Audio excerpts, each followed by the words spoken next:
안녕하세요. 저는 서울에 사는 30대 여성입니다. 살다 보니 제가 이곳에 사연을 보내게 되는 날도 오네요. 오지 않았으면 더 좋았을 날이기는 하지만요. 이렇게 이야기하는 것을 보면 아시겠지만 좋은 이야기로 사연을 쓰게 된 것은 아닙니다. 뭐 결과적으로 저에게 통쾌한 이야기이기는 하지만 그래도 없었으면 더 좋았을 일이기는 하니까요. 그러면 지금부터 그 이야기를 한번 시작해 보도록 하겠습니다. 저는 이혼을 하고 지금은 혼자 살고 있습니다. 물론 영원한 사랑 그런 걸 믿고 그런 생각을 하면서 한 결혼은 아니었지만 그래도 헤어질 생각을 하면서 결혼하지는 않잖아요. 그리고 많이 사랑하고 믿었으니 그 사람과 가족이 되기로 결심한 거고요. 남편은 그런 제 믿음에 배신을 했어요. 그것도 아주 크고 잔인하게 말이죠. 남편과는 대학 동기였습니다. 대학 때부터 연애해서 결혼까지 가게 된 거니까 엄청나게 오래 만난 사이였죠.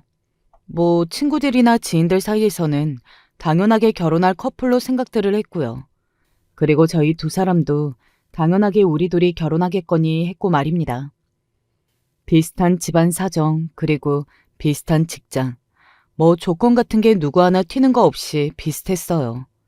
굉장히 잘 살지는 않지만 그래도 먹고 싶은 거 먹고 하고 싶은 거 하면서 살 수 있는 정도는 되는 그 정도는 되었고요.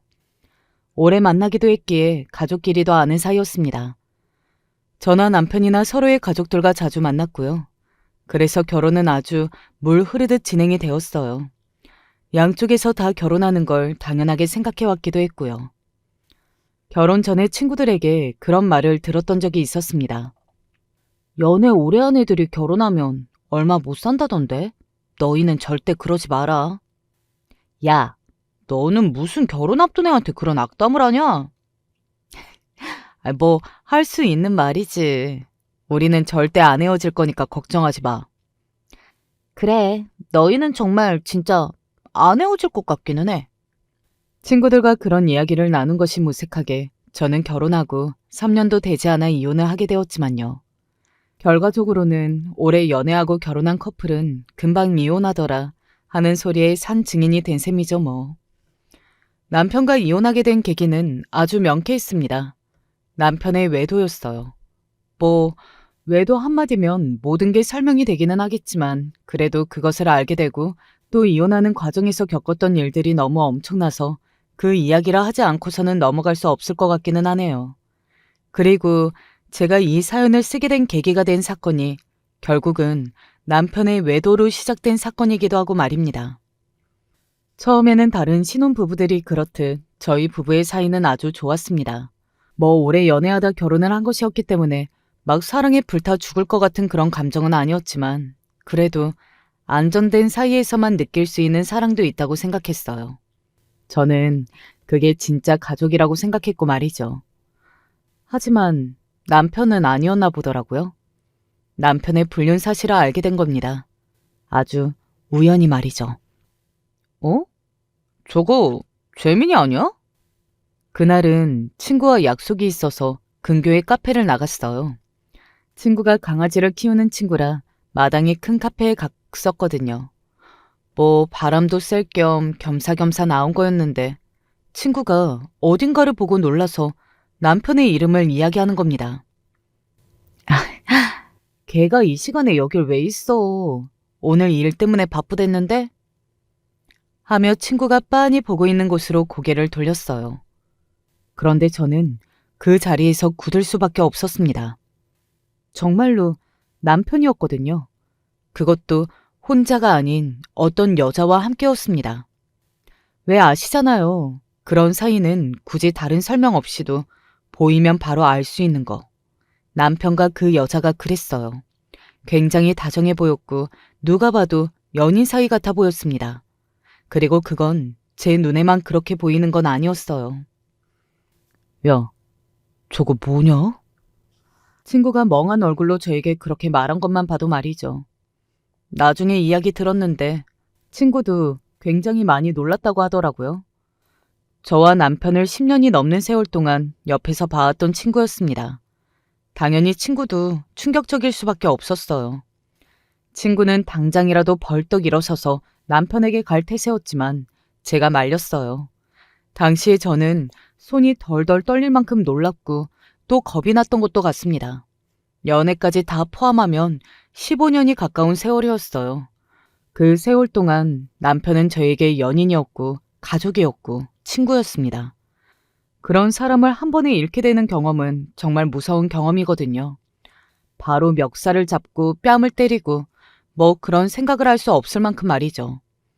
친구에게 오늘 본 것을 일단 모르는 척하고 있어달라고 부탁했습니다. 그리고 집으로 들어와서 그날 아주 많은 생각을 했던 것 같아요. 일단은 모르는 척했습니다. 아니, 모르는 척이라기보다는 현실을 부정했어요. 아닐 거라고. 절대 그럴 리가 없다고 말입니다. 지금 와서 생각해보면 그게 그냥 저 자신을 속이고 있었던 것 같아요. 아닐 걸로 생각하면 정말 아무렇지 않게 남편에게 한 번쯤은 물어봤어야 하는 건데 정작 남편에게는 단 한마디도 하지 못했으니까요. 그냥 도망 다닌 거죠 뭐. 하지만 한 번 본 장면은 머릿속에서 잊혀지지 않았고 한 번 싹 틔운 의심은 눈덩이처럼 커졌습니다. 남편이 조금만 늦게 들어와도 그리고 누군가와 전화통화만 해도 나를 세우게 되었으니까요. 그렇게 하루하루 저 자신을 스스로 지옥 속에 가두어 놓고 살던 어느 날 더 이상은 모르는 척할 수 없는 일이 터지고야 말았어요. 이은정 씨 되시죠? 한눈에 알아볼 수 있었습니다. 그날 멀찌감치 서 본 얼굴이지만 절대 잊혀지지 않았던 얼굴 말입니다. 네, 그날 남편과 함께 있었던 그 여자였어요. 그 여자가 저를 찾아온 것입니다. 눈치가 없으신 건지 아니면 없는 척 하시는 건지는 모르겠는데 오빠가 본인 입으로는 도저히 이야기 못할 것 같다고 해서 제가 찾아왔어요. 저는 아무 말도 하지 않고 그녀를 빤히 바라봤습니다. 오빠랑 이혼해 주세요. 그 말이 정말 기가 막히고 어이가 없었던 것 같아요. 먹긴 놈이 성을 낸다는 말이 있잖아요. 그보다 더한 상황이라는 생각이 들었습니다. 불륜을 저지른 건 두 사람이면서 저에게 당당하게 찾아와서 헤어져 달라고 하는 것도 불륜녀라니. 이건 뭐 무슨 드라마도 아니고 말이죠. 네? 제가 너무 어이가 없어서 그렇게 되물었던 것 같아요. 한국말 못 알아들으세요? 오빠랑 이혼해달라고요? 저는 가만히 그녀를 바라봤습니다. 그러다 정말 궁금했던 말을 되물었어요. 뭐가 그렇게 당당해요? 라고 말입니다. 잘못한 건 그쪽인데 왜 피해자인 나에게 이렇게 당당하냐고요. 대체 어떤 인간이면 그럴 수 있느냐고요.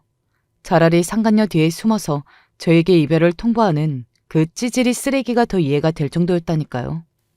그런데 그 상간녀의 입에서 나온 대답이 너무나 충격적이었습니다. 안 당당할 건 또 뭔데요? 뭐라고요? 저랑 오빠는 사랑을 했을 뿐이에요. 그게 뭐가 잘못인데요? 사랑에 빠지고 보니 오래 만난 여자랑 결혼을 한 남자였을 뿐이에요. 저는 잘못한 게 없는데요? 그 당당한 태도에 순간적으로 정말 그런가? 하는 생각까지 들 정도였다니까요. 그녀가 얼마나 뻔뻔하게 나왔는지는 직접 보지 않아도 아실 수 있으시겠죠? 당신 불륜녀야. 그 새끼는 불륜남이고. 그런데 뭐 잘못한 게 없어? 그렇게 당당하고 잘못한 게 없으면 내가 세상 천지 한번 떠벌리고 다녀볼까? 다들 그렇게 이야기하는지? 제 그 말에 상간녀는 아무런 말도 하지 않고 입을 꼭 깨물고서는 저를 노려보더군요. 어디 한번 다른 사람들한테 다 물어보자. 네가 잘못한 게 맞는지 아닌지. 됐고, 어차피 당신도 이미 마음 떠난 남자랑 사는 거 괴로운 거 아니에요? 그냥 이혼해 주세요. 사랑하는 사람들끼리 같이 살 수 있게. 괴로울지 말지는 내가 정하는 거야, 네가 아니라. 어디서 가해자 주제에 피해자한테 이렇게 해라 저렇게 하라 건방을 떨어? 너 정말 쪽팔고 싶어? 그날은 저에게 그렇게 호되게 한 소리 듣고 나서 그냥 갔습니다. 물론 저도 그게 마지막일 거라고는 생각하지 않았어요. 그리고 그날 이후로 남편에게도 더 이상 모르는 척할 수 없었고 말이죠. 뭐 그 전에 남편이 집에 들어오지 않았지만 말입니다. 너무 힘들었습니다. 어쩌면 세상에서 가장 믿고 의지했던 사람이었어요. 그런 사람에게 하루아침에 배신을 당한 겁니다. 당연히 힘들 수밖에 없었어요. 제 인생의 절반에 가까운 세월이 그냥 날아간 거였으니까요. 매일매일을 눈물로 보냈던 것 같아요. 그러면서도 선뜻 결정을 내리지는 못했습니다. 남편에 대한 애정이나 신뢰는 애당초 다 떨어질 대로 떨어진 상태이기는 했지만 이제 와서 돌이켜 생각해보면 일종의 미련 같은 거였던 것 같아요.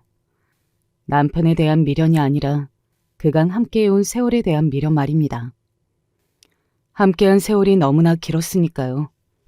남편을 잃는다는 건 제 그 세월을 잃는 거라 생각했거든요. 하지만 결국 더 이상은 미룰 수 없었습니다. 너 여기서 뭐해? 하루는 퇴근하고 집으로 들어왔는데 남편이 있더라고요. 뭐 남편만 집에 있었다면 제가 그런 반응을 보일 리 없었겠죠. 네, 그년도 함께 있었습니다. 저희 집에 말입니다. 오빠가 짐을 좀 챙겨야 하는데 손이 하나로는 부족할 것 같아서 도와주려고요. 상간녀가 아무렇지 않은 얼굴로 뭐가 문제냐는 얼굴로 저를 빤히 바라보면서 그렇게 이야기하더라고요. 저는 정말 어떻게 반응해야 할지 모르겠다는 생각이 들 정도로 어이가 없었습니다. 아니, 어떻게 인간이 그렇게 뻔뻔할 수 있느냐 말입니다. 아무리 그렇다고 이 집에 이걸 데리고 와? 네가 지금 제정신이야? 제가 소리를 버럭 질렀습니다. 남편은 그래도 아주 조금의 염치나 양심은 있었는지 움찔하며 제 눈치를 한번 보더군요. 하지만 그 상간녀는 아니었습니다. 각오한 거 아니었어요? 뭐? 딴 살림 차렸다는 거 알면서 이혼도 안 해주고 이러고 버티고 있는 건 이런 꼴 당해도 괜찮다는 말 아니냐고요. 나는 그래서 이래도 되는 줄 알았지. 빈정이는 얼굴로 그렇게 이야기하는 상간녀를 보고 있자니 살이라는 게 들끓는 기분이 들었습니다. 사람을 보고 그런 감정을 느끼는 건 저도 처음이었던지라 스스로에게 조금 놀랐던 것 같네요. 하지만 이해되시지 않으신가요? 그런 감정을 갖는 건 말입니다. 너 정말 죽고 싶어? 제가 그렇게 소리를 지르며 상간녀의 앞으로 다가가 손을 번쩍 들었습니다. 약간 이성을 잃었던 상태였어요. 그래서 그녀의 뺨을 내리치려고 말입니다. 그런데 그 순간 제 손목을 잡는 손이 있었어요. 네, 바로 남편이었습니다. 때리지 마. 뭐? 차라리 날 때려. 얘 때리지 마. 그 순간 화도하지만 차마 말로는 다 설명할 수 없는 비참한 기분이 들었습니다. 멍해지더군요. 뭐 화낼 생각도 나지 않고 이 두 사람을 잡아 죽여서 내가 뭘 어떻게 하겠나 싶고 그런 기분 아시나요? 그냥 다 놓게 되는 기분이요. 그때가 그랬던 것 같아요. 제가 사랑했고 믿고 의지했던 사람은 더 이상 이 세상의 사람이 아니라는 생각이 들었던 것 같아요. 그래서 이혼해줬습니다. 뭐 상간녀 위자료 청구 소송이니 뭐니 그런 걸 해야 한다고 친구들이 저보다 더 화를 내줬지만 저는 그냥 다 잊고 싶다고 대답했던 것 같아요. 그 두 연놈을 빨리 잊고 싶다는 생각 말고는 다른 생각이 들지 않았습니다. 뭐 그렇다고 아예 받아야 할 걸 하나도 받지 못한 건 아니었어요. 재산 분할도 받았고 남편이 위자료도 주기는 줬거든요. 본인도 불륜으로 이렇게 찢어진 거인데다가 저와 모든 지인이 거의 다 겹치잖아요. 그런 주변의 시선을 의식한 듯 했습니다. 나중에 알아보니 일반적으로 소송을 해서 받을 수 있는 위자료보다 조금 많이 주기는 했더라고요. 이혼을 하고 나서 회사에는 휴직계를 냈습니다. 그냥 아무것도 하고 싶지 않았거든요. 가족들과 친구들이 그때 정말 많이 제 걱정을 했던 것 같아요. 지금에서야 이렇게 웃으면서 이야기하지만 그때 우리는 네가 다른 생각이라도 할까봐 얼마나 무서웠다고. 우리끼리 당번 정해가면서 너 불러내고 그랬어. 어쩐지. 그래서 번갈아가며 연락했던 거구나. 몰랐네. 제 주변에는 그렇게 좋은 사람들이 참 많았어요. 그래서 이겨낼 수 있었던 걸로 생각합니다. 만약에 그 사람들이 아니었다면 저는 지금도 이겨내지 못하고 방구석에 처박혀 있었을지도 모르는 일이에요. 휴직계를 내고 쉬면서 친구들도 만나고 그리고 긴 여행도 다녀왔습니다. 그냥 이 현실과 떨어져 있고 싶은 마음에 그간 모아왔던 돈을 절반 이상 써가면서 무리해서 여행을 다녔어요. 그건 저에게 살기 위한 하나의 수단이나 마찬가지였기 때문에 지금도 후회하지 않습니다. 그리고 실제로 그 여행을 다녀오고 나서 마음이 편해지기도 했거든요. 그리고 길다면 긴 여행을 마치고 돌아와서 처음 들은 소식이 이거였어요. 아직도 그 이야기를 들을 때가 생생하게 기억이 나네요. 굉장히 충격적이었거든요. 그 연병을 떨더니 헤어졌대. 뭐? 청첩장까지 돌렸는데 헤어졌다고, 결혼 안 한다고 연락 왔다더라? 진짜 미친 새끼들 아니니? 결국 이렇게 될 거. 그 두 사람이 헤어졌다는 겁니다. 뭐 오래오래 행복하게 살기를 바란 것도 또 그런 인간들이 그럴 수 있을 거라고도 생각하지는 않았지만 그래도 그 난리를 치며 결혼까지 하기로 한 것 치고 너무나 빠른 이별이어서 놀랐던 것 같아요. 그리고 남편은 그 여자에게 차인 모양이었습니다. 들려오는 말들이 이랬거든요. 재민이 그 미친 새끼가 진짜 뭐 다 해준 모양이야. 혼수며 예단이며 다 해다 날랐대. 걔네 엄마도 뭐 그년이 그다지 마음에 든 건 아니었던 모양이었지만 그렇게 된 마당에 다시 자기 아들이 새 장가를 다른 사람한테 들 수 있을 것 같지는 않으니까 그냥 해달라는 거 다 해준 모양이고. 그 여자가 그럴 만한 가치가 있는 여자였나? 아무리 생각해봐도 그건 아니었던 것 같거든요. 곱상한 외모에 나이가 어리기는 했지만 그래도 다른 조건들이 제가 더 나았으면 나았지 모자라지 않았으니까요. 그런데 남편은 정말 목을 맨 모양이더라고요. 뭐 가방이다 보석이다 이런 거 다 받아가 놓고는 어느 날 전화로 통보했다더라. 이 결혼 못할 것 같다고. 그리고는 택배로 다 보냈대. 얼굴 한번 못 보고 헤어졌다던데? 이유가 뭔지는 아예 모르고? 얼마 전에 남자애들끼리 만나서 술 한잔한 모양이던데 거기서도 울면서 도무지 이유를 모르겠다고 했다더라. 회사도 한번 찾아갔었는데 스토커 취급당한 모양이야. 기다리고 서 있는데 경찰이 와서 여자가 스토킹으로 신고했다고 했다더라. 우습다는 생각이 들었습니다. 겨우 그 꼴을 당하자고 저한테 그런 짓을 했나 싶고요. 재민이도 진짜 뻔뻔하지. 그러면서 너한테 너무 미안했다. 네 심정을 알겠다. 그리고 네가 그립다. 이 지랄을 떨었대요 글쎄. 어이가 없었습니다. 그걸 이제야 알게 된 것도 그런 상황에서 제가 그립다는 이야기를 다른 친구들에게 했다는 것도 말이죠. 그 소리를 듣는데 앞에 있지도 않은 남편의 얼굴을 한 대 후려갈기고 싶다는 생각을 했으니까요.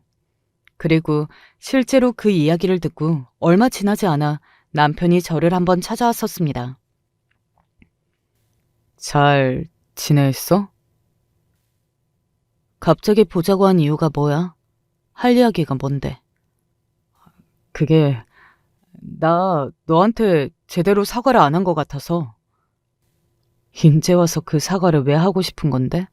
그리고 사과도 받을 사람이 받아줄 마음이 있을 때 의미가 있는 거지. 나는 너를 절대로 용서할 생각이 없는데. 그 속이 너무 빤히 보였습니다. 저랑 다시 어떻게 한번 해보려는 그 속 말입니다. 너무 역겨워서 헛구역질이 나올 뻔했어요. 여보, 미쳤어? 내가 왜 네 여보야? 나 소름 돋으니까 그렇게 부르지 마. 제가 순간적으로 정말 화가 나고 소름이 돋아서 그렇게 버럭 소리를 질렀습니다. 남편이 놀란 얼굴로 저를 바라보더군요. 함께했던 세월이라는 게 있잖아. 예정을 생각해서. 그래서 내가 너를 더 용서 못하는 거야.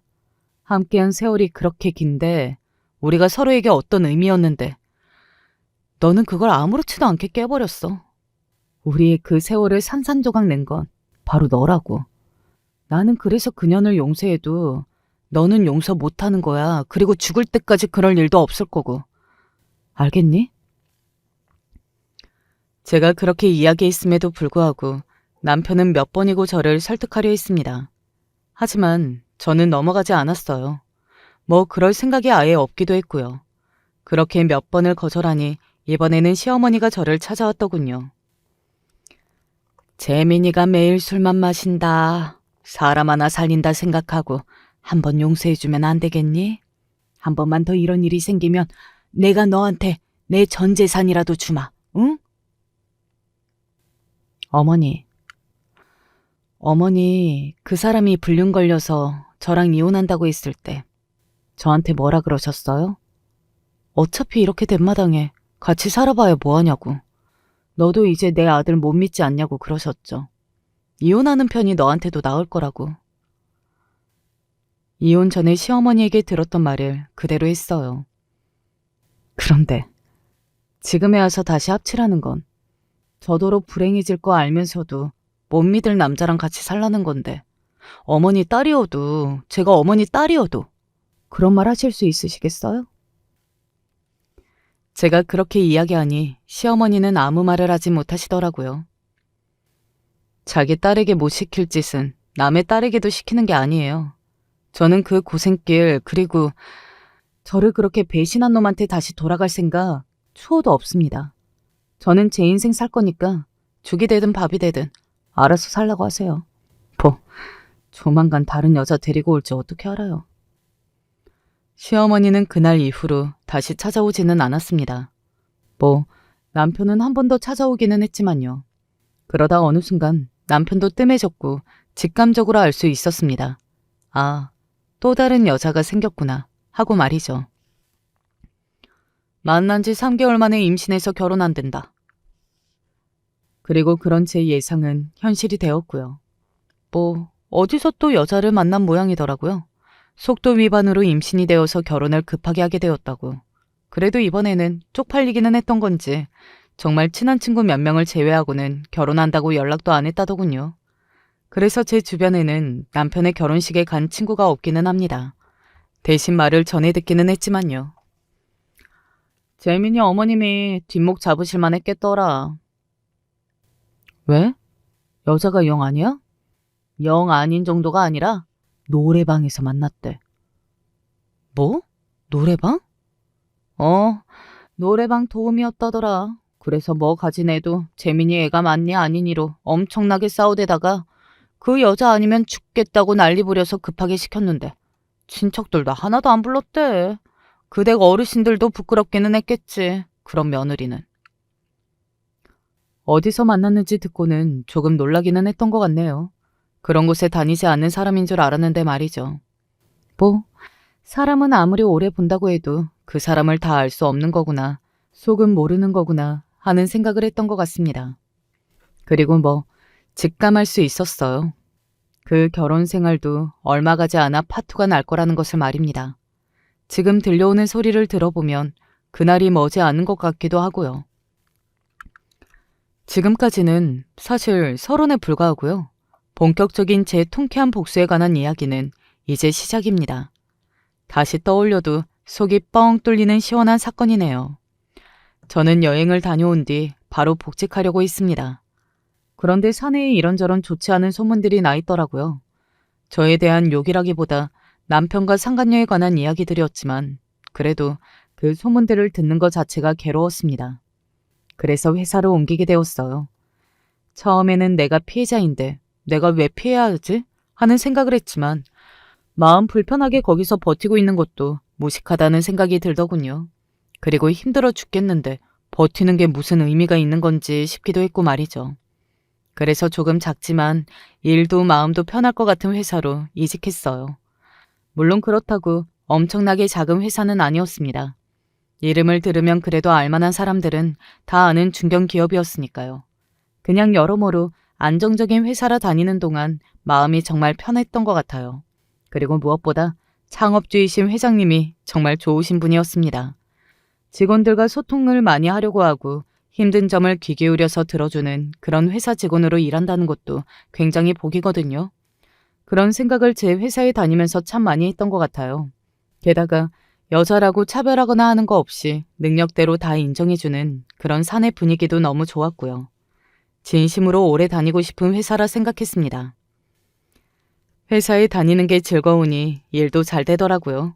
그래서 맡게 된 일도 정말 다 열심히 했습니다. 그러던 와중에 제가 진행했던 프로젝트 하나가 큰 성공을 거뒀어요.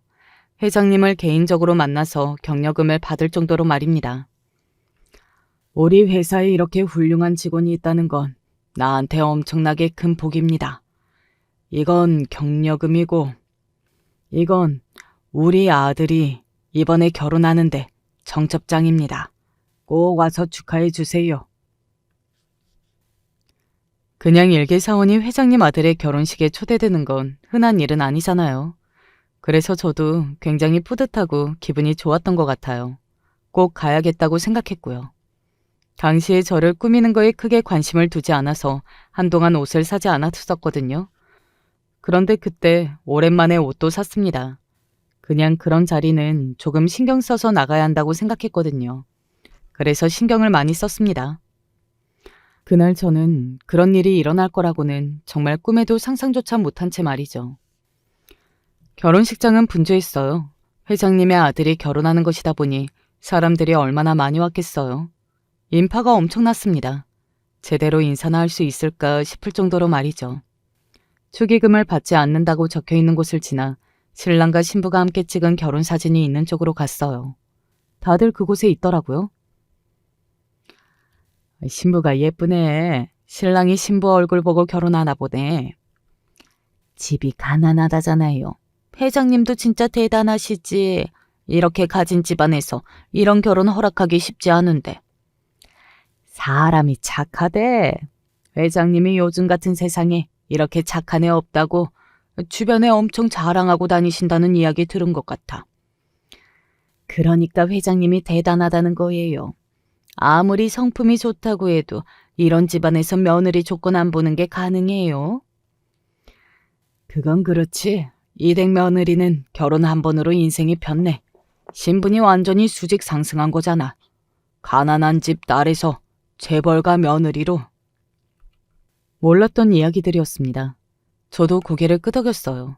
아무리 대기업까지는 아니라고 하더라도 그 정도 부자면 재벌이나 마찬가지인 건데 가난하고 가진 것 없는 사람을 사람이 좋아한다는 이유 하나만으로 선뜻 며느리로 삼은 건 말입니다. 역시 존경할 만한 분이라는 생각을 하면서 신부의 사진을 봤습니다. 그리고 저는 그 자리에서 굳을 수밖에 없었어요. 아니, 이게 무슨... 너무나 낯이 익은 얼굴이 웨딩드레스를 입고 환하게 웃으며 서 있더군요. 네, 그 사진 속의 신부는 다름 아닌 그 상간녀였습니다. 남편과 바람이 났다던, 그리고 청첩장까지 다 찍어놓고 파혼을 통보한 그 여자 말이죠. 순간 누군가가 제 머리 한 대를 때리고 지나간 듯한 느낌이 들었습니다. 이게 무슨 일인지 싶더라고요. 꿈을 꾸는 줄 알았을 정도였어요. 너무 현실 감각이 없어서 말이죠. 악연인지 아니면 필연인 건지 하는 생각이 들었습니다. 그리고 순간적으로 머릿속을 빠르게 스쳐 지나가는 생각이 하나 있었어요. 이 결혼을 이대로 하게 두어서는 안 된다. 는 생각 말입니다. 뭐 복수심이기도 했고요. 또 회장님 같은 좋은 사람이 저런 쓰레기 같은 여자에게 속고 있다는 것도 화가 났어요. 그리고 가장 큰 이유는 언젠가 이 회사를 물려받게 될지 모르는 회장님의 아들의 아내가 그 여자라는 것이었습니다. 저는 그 누구보다 저희 회사를 좋아했거든요. 또 너무 불공평하잖아요. 그렇게 막대 먹은 여자가 좋은 사람을 꼬여내서 잘 먹고 잘 사는 건 말입니다. 그 꼴을 보기 싫었고 말이죠. 가만히 생각했습니다. 이 일을 어떻게 알리면 좋을지 말이죠. 처음에는 남편에게 전화를 걸까 싶기도 했어요. 남편에게 전화를 해서 너 그렇게 버리고 갔냐니 여기서 부잣집 남자랑 결혼한다더라 라고 알려주면 남편이 찾아와서 깽판을 치지 않을까? 뭐 그런 생각도 잠시 하기는 했지만 그렇게는 하지 않기로 결론 내렸습니다. 이렇게 많은 사람들 앞에서 그런 깽판이 나면 잘못하지 않은 사람들도 피해를 보게 되는 거잖아요. 회장님의 식구들이라든지 다른 사람들까지 전부 다요. 그래서 그건 하고 싶지 않았어요. 그리고 우리 집 일도 아닌데 남의 집 가정사이인데 그 사람들에게 어찌되었든 기회를 줘야 한다고 생각했습니다. 모든 사실을 다 알고서도 그 여자를 며느리로 받아들이고 용서할지도 모르는 일이잖아요. 회장님과 회장님 아드님에게 선택권을 줘야 한다고 생각했어요. 그리고 그때였습니다. 평소에 몇 번 인사를 해서 안면이 있는 회장님 비서분이 제 옆을 지나가셨어요. 저는 다짜고짜 그분을 잡았습니다. 저 회장님이랑 잠시 이야기를 할 수 있을까요? 무슨 일이신데요? 지금 너무 바쁘신데. 중요한 일이에요? 네. 제발 부탁드립니다. 식 올리기 전에 꼭 배워야 해요.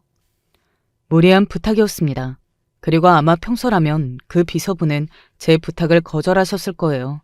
하지만 제 표정이 너무 절박해 보였던 건지 아니면 정말 한시도 미룰 수 없는 중요한 일이 생겼다든지 그런 상황이라고 생각하셨던 건지 바로 따라오라고 하시더군요. 그리고 저는 결혼식을 30분 앞두고 회장님을 만나뵐 수 있었습니다. 꼭 저를 봐야 하는 급한 일이라는 게 뭔가요?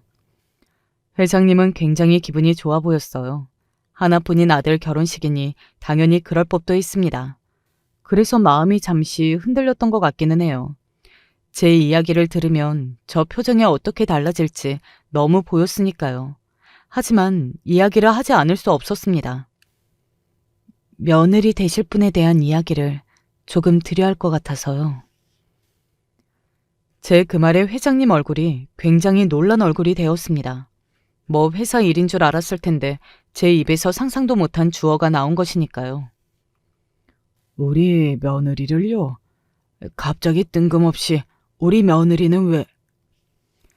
결혼식을 치를 때는 치르더라도 며느리 되는 사람이 어떤 사람인지는 아시고는 있으셔야 할 것 같아서요. 회장님의 얼굴에 웃음기가 사라졌습니다. 제가 할 이야기가 예사 이야기가 아니라는 것을 직감적으로 아시는 듯 했어요. 원래 사업으로 성공한 사람들 눈치가 예사 눈치가 아니잖아요. 일단 이것 좀 보시고 이야기 더 드리겠습니다. 저는 그렇게 말하며 상간녀가 남편과 불륜할 당시에 저에게 보냈던 카톡들을 보여줬습니다. 지우지 않고 남겨둔 줄 몰랐는데 있더라고요. 그날을 위해서 남겨뒀나 싶은 생각이 들 정도로 모든 게 다 말이죠. 그리고 그 카톡의 내용은 정말 엄청났거든요. 야, 이 버러지 같은 년아. 너한테 마음 뜬 남자 바짓가랑이 그만 붙잡고 좀 놔주라고. 왜 이혼을 안 해주는 건데? 왜? 네가 집에 혼자 있는 동안 오빠는 내 옆에서 자는 거 알아? 너는 밖에서 다른 여자랑 이런 짓 저런 짓 다 하는 남자 끼고 살고 싶니? 자존심도 안 상해? 너는 이미 여자로 안 보인다는데? 그런 식의 카톡들 말입니다. 그리고 둘이 함께 뽀뽀하는 사진, 침대에 누워있는 사진들을 저에게 엄청나게 보냈었거든요. 본인의 발등을 이런 식으로 찍게 될 줄도 모르고 그때는 신나서 보냈을 걸 생각하니 웃음이 나오네요. 이게 내 며느리라는 소리예요? 아마 회장님도 한눈에 사진 속의 여자가 자신의 며느리가 될 그 사람이 같은 사람이라는 것을 알아보셨을 겁니다. 하지만 믿고 싶지 않으셨겠죠. 게다가 그날은 다른 날도 아니고 결혼식 당일이었으니까요. 저는 그런 회장님을 보고 차분히 말을 이어갔어요. 저도 그 여자를 여기서 이렇게 다시 보게 될 날이 오리라고는 생각 못했습니다. 제 전남편과 결혼하기로 하고 청첩장까지 다 돌리고 나서 헤어지자고 일방적으로 통보하고 소식이 끊겼다고 했거든요. 아니, 어느 누가 이런 순간에 그런 우연한 만남이 있을 거라고 상상할 수 있었겠느냐고요. 저는 손을 덜덜 떠는 회장님을 안타까운 눈으로 바라봤습니다. 그리고는 마저 말을 이어갔어요. 이렇게 조용히 따로 회장님께 말씀드리는 이유는 회장님이 어떻게 하실지 몰라서 선택에 맡기려고 말씀드리는 겁니다. 어떤 선택을 하시든 일단 이런 사람이라는 건 알고 계셔야 할 것 같아서요. 회장님은 잠시 아무 말이 없으시더니 고개를 끄덕이시더군요. 여전히 굉장히 놀란 얼굴이기는 했지만 그래도 그 전보다는 차분해진 모습에 역시 남다르신 분이라고 생각했던 것 같네요. 미리 말해줘서 고마워요. 그리고 이 대화 내용을 나한테 보내줄 수 있을까요? 저는 고개를 끄덕이고는 회장님의 번호를 받아 바로 전송했습니다. 그리고 잠시 뒤 갑자기 엄청난 소란이 일었어요. 그 소란의 장소는 다름 아닌 신부 대기실이었습니다. 그 앞에 사람들이 모여 있더라고요. 무슨 일인지 대강 짐작이 되기는 했으나 그래도 확인하고 싶은 마음에 그쪽으로 향했던 것 같아요.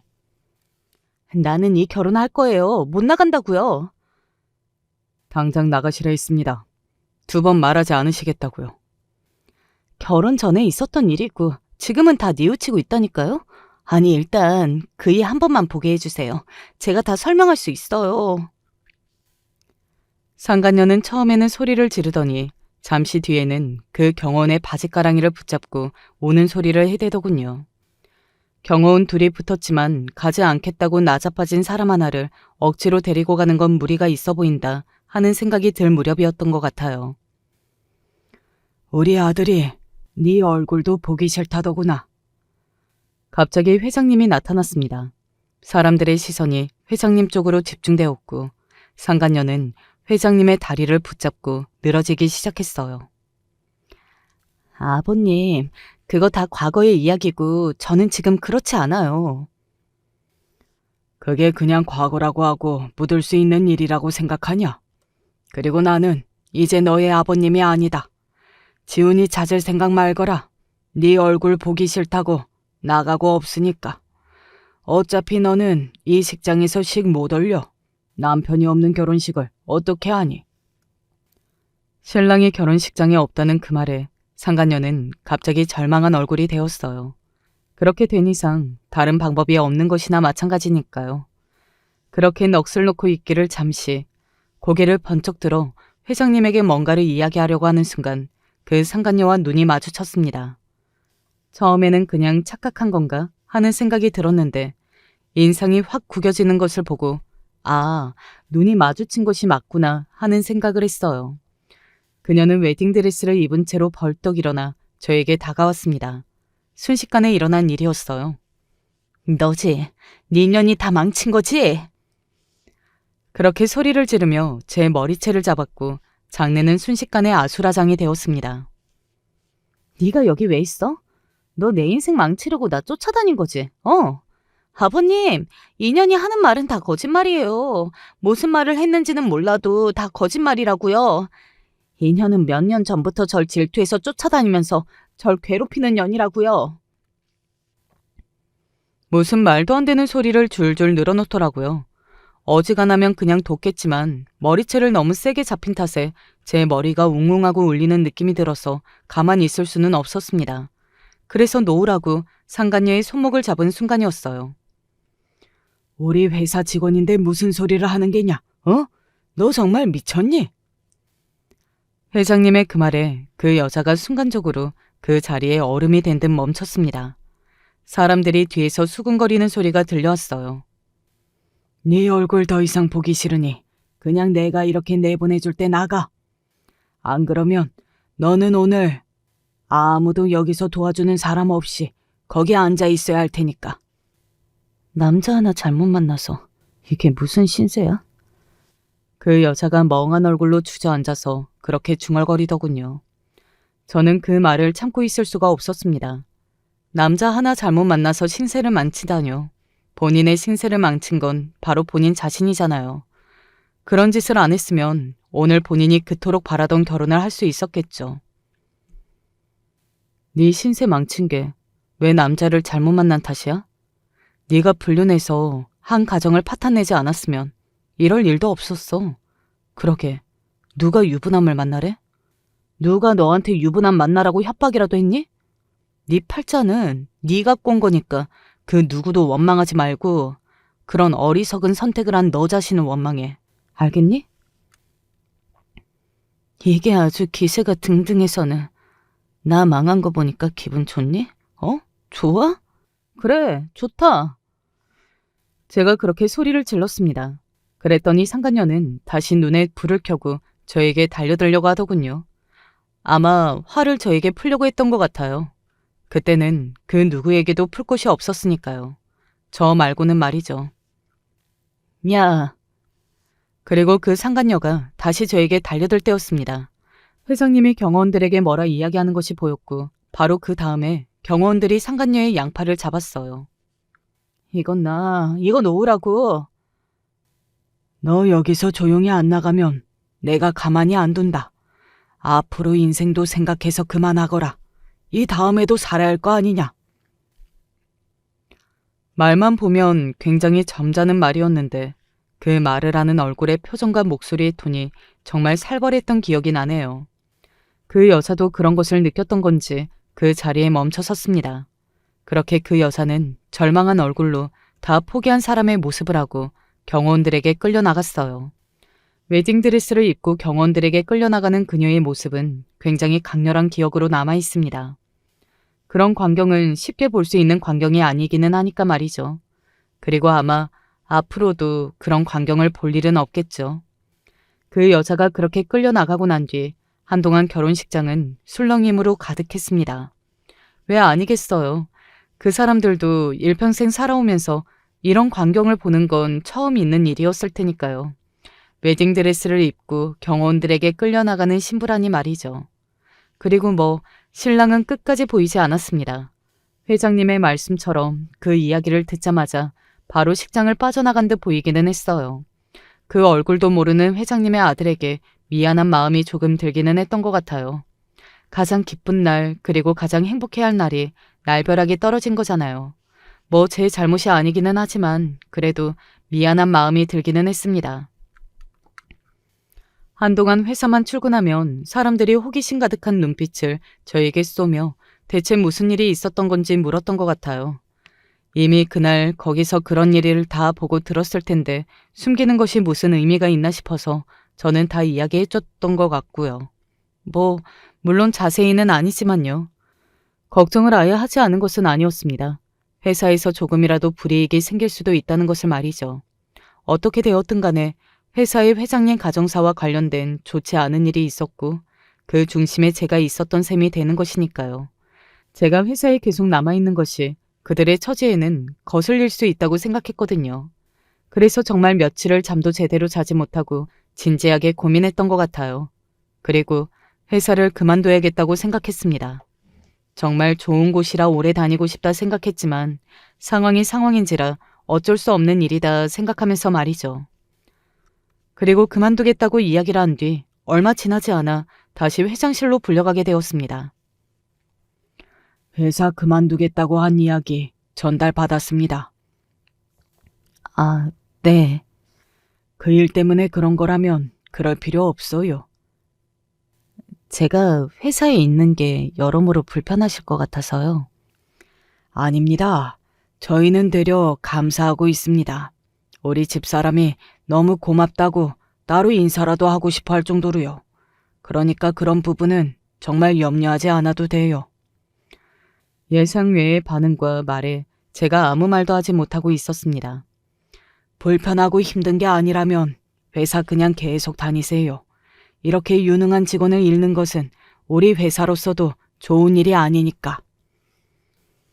그래도 제가 계속 남아있으면 이런저런 말들이 나올 텐데요. 그건 나가도 나올 말들이에요.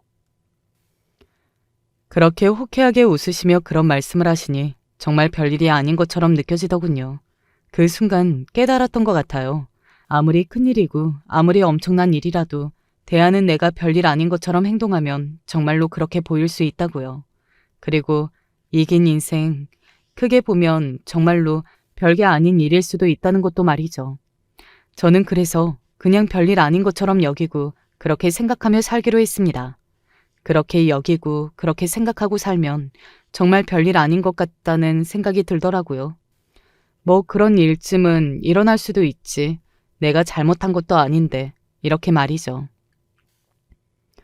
그렇게 결혼식이 파토가 난 뒤에 그 여자가 한번 찾아오기는 했었어요. 네, 그 상간녀 말입니다. 당신이 이야기한 거 맞잖아요. 내가 이야기를 했든 하지 않았든 그게 없는 사실도 아니고 다 실제로 있었던 일인데 뭐가 문제가 되나요? 소송할 거예요. 해요. 안 말려요. 소송할 거라고 하면 겁을 먹을 줄 알았던 건지 그런 저의 반응에 멈칫하기는 하더라고요. 저는 그런 그녀를 빤히 보면서 말했습니다. 소송. 하세요. 바라는 바니까. 그래서 널리 알리자고요. 당신이 상간녀라는 사실을. 나는 상관없어요. 내가 피해자인데 이럴 것도 없고. 제 한마디 한마디에 다 긁히는 것이 보였습니다. 저는 그런 그녀를 향해 경고하듯 말했어요. 이제 나 그만 건드는 게 좋을 것 같은데요? 지금 와서 협박하는 거예요? 찾아와서 소송을 거내 만회하면서 협박을 한 건 그쪽이고요. 저는 사실을 이야기하는 거니까요. 자꾸 나 찾아와서 귀찮게 하면 나도 가만히 당하고만 있을 수는 없는 노릇이니까. 안 당하고 있으면 뭐 어쩔 건데요? 나도 당신처럼 따라다니면서 괴롭혀야죠. 저 여자가 내 남편과 불륜한 여자라고. 나는 뭐 사실 적시니까. 상간녀는 그런 제 말에 입을 꾹 다물고서는 저를 노려봤습니다. 그리고 저는 그런 그녀를 향해 정말 하고 싶었던 이야기를 했어요. 남자 하나 뺏었다고 마치 누군가에게 익은 것 마냥 굴었던 게 얼마나 바보 같은 짓인지 이제는 알겠죠? 그 뒤에 인생은 하나도 생각하지 못했던 것도 얼마나 멍청했는지 알겠고, 당신이 과거에 바보 같고 멍청하고 한 사람에게 했던 못된 짓에 대한 업보라고 생각하고 누구 미워하지 말고 그냥 반성하고 살아요. 뭐 그럴 수 있는 사람이면 이렇게 나를 찾아와서 따지고 들지도 않았겠지만 그래도 꼭 이 말은 해주고 싶었으니까. 그리고 물론 너무나 당연하게도 그녀는 그런 제 말을 한 귀로 듣고 한 귀로 흘리는 것이 눈으로 보였습니다. 뭐 저도 그 이야기를 하면서도 그 상간녀가 제 말 한 번으로 바뀔 사람이라고는 생각하지 않았어요. 정말로 얼마 지나지 않아서 그 상간녀가 또다시 돈 많은 유부남을 깨웠다가 그 집 마누라한테 머리채가 잡혔다는 소식을 건너서 전해 들을 수 있었습니다. 한편으로는 조금 안타깝기도 했던 것 같아요. 평생을 그렇게 살아와서 그렇게 사는 것 말고는 사는 방법을 모르는 인간인 건가 싶은 생각도 들었고 말이죠. 뭐 무슨 이유든 그런 짓을 저지르고 다니는 것이 정당화될 수는 없는 일이지만요. 남편의 근황이 궁금하신 분들이 있으실 테니 그 이야기를 짧게 하고 오늘 이야기를 마무리하겠습니다. 최근에 남편이 연락이 안 돼서 동기들 사이에서 말이 조금 나온 걸로 알고 있어요. 친했던 동기들과도 전혀 연락이 되지 않는다고 했던 것 같거든요. 그런데 최근에 이런 소식을 듣게 되었습니다. 그 여자가 낳은 애가 자기 애가 아니었대. 뭐? 임신해서 어쩔 수 없이 시킨 결혼이었는데 애가 자기 아들 애가 아니라니까. 뭐 부모님 뒤집어지고 난리 났지. 뭐 그리고 쫓겨났다던데. 한숨이 나왔습니다. 너랑 그냥 잘 살았으면 됐을걸. 그런 인간인 거 알고 탈출한 애가 다행이지. 그건 또 그래? 어쩌면 그래도 조금이라도 빨리 아이가 없을 때 이혼을 할 수 있었던 게 복일 수도 있다는 이야기를 하는 친구들을 향해 고개를 끄덕였네요. 참, 연애할 때는 그런 사람일 거라고는 꿈에도 상상조차 해본 일이 없었는데 말입니다. 그 사람이 변한 건지 아니면 그게 본성이었던 건지 아직도 잘 모르겠어요. 제 이야기는 여기까지입니다. 어떻게 들으셨는지 모르겠네요.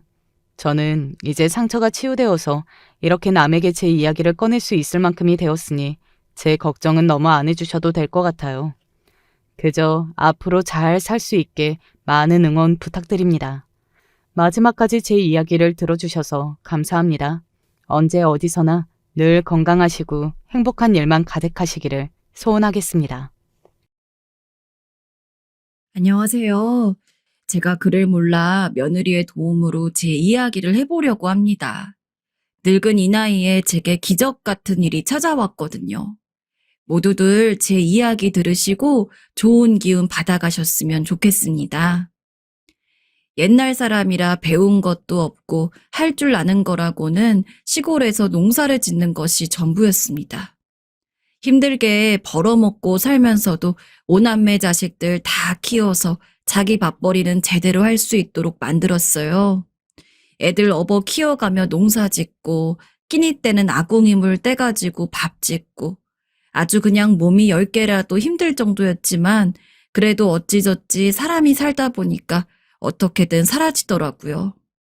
저 같은 노인네들은 다 알겠지만 그때는 자식 다 장성하게 키워서 자기 몫은 자기가 다 할 줄 알게 만들어 놓고 사는 게 유일한 낙이지 않습니까? 살면서 참 말도 많고 탈도 많았지만 그래도 그 많은 자식들이 다들 큰 사건이나 사고 없이 자라줘서 지금 돌이켜봐도 자식놈들한테는 참 고마운 게 많습니다. 애들 다 키워놨으니 이제는 영감이랑 서로 기대서 관짝 들어갈 때까지 미우나 고우나 함께 살 일만 남았다고 생각을 했는데 몇 년 전에 영감이 저를 두고 일찍 먼저 저 세상에 가버렸습니다. 졸지에 저는 자식들 다 도시로 떠나 있는 상황에서 시골에 홀로 남아 살게 되었죠. 어머니, 아버지도 돌아가셨는데 혼자 시골에 계시지 말고 저희랑 같이 경기도에 올라와서 함께 살아요. 같이 살자고? 아니다. 나는 괜찮아. 나 신경 쓰지 말고 너네나 잘 살아라. 그래도 자식들이 하나뿐인 어미 챙기겠다고 연락을 해댔지만 비록 몸 편히 마음 편히 산 건 아니라고 하더라도 시골에서 오래 살았다 보니까 선뜻 도시로 떠나는 것이 그리 마음에 차지 않았습니다. 그래서 영감이 떠난 뒤로도 한동안은 혼자 시골에서 자식들이 주는 용돈 좀 받으면서 적적할 때마다 텃밭을 키우며 살았습니다. 근데 사는 게 참 그럽디다. 영감이랑 무슨 죽고 못 사는 사이도 아니었고 워낙 무뚝뚝하고 꼬장꼬장한 양반인지라 싸웠던 때가 더 많은데 그래도 남편이었다고 밤만 되면 옆에서 드르렁 드르렁 코 골던 사람이 없다는 게 마음이 너무 아프더라고요. 솔직히 꼴 보기 싫어서 살아있을 적에는 저나 영감이나 서로 에이, 저승사자는 저런 양반 안 데려가고 뭐 하는 거람? 내가 할 말을 하고 앉아있네. 저 옆편 내가. 이러면서 몇 날 며칠 서로 등 돌리고 앉아서 이야기를 안 한 적도 있었는데 어찌 이리도 빈자리가 크게 느껴지는지. 그때 자식이 다시금 말하더라고요. 어머니, 이제 충분한 것 같아요. 어머니가 아버지 그리워하는 마음은 알겠지만 저도 자식으로서 어머니가 걱정되는 건 어쩔 수 없잖아요. 그러니까 이제 저희 집에서 저희랑 같이 살아요. 동생들한테도 이야기를 해봤는데 동생들도 어머니가 여기 올라와서 사셔야 자기들도 마음이 편할 것 같대요. 네? 경기도 쪽에 살고 있는 자식들 성화도 있고 저도 처음에야 마음 먹었지만 기껏 혼자서 살아보니까 제 생각보다도 더 서럽고 서글프고 외로워서 대뜸 남편 노부모 하나 떠받게 된 큰며느리한텐 미안하지만 큰아들이 마지막으로 건 전화에 마음을 단단하게 먹고 시골 살림을 정리해서 경기도로 올라갔습니다.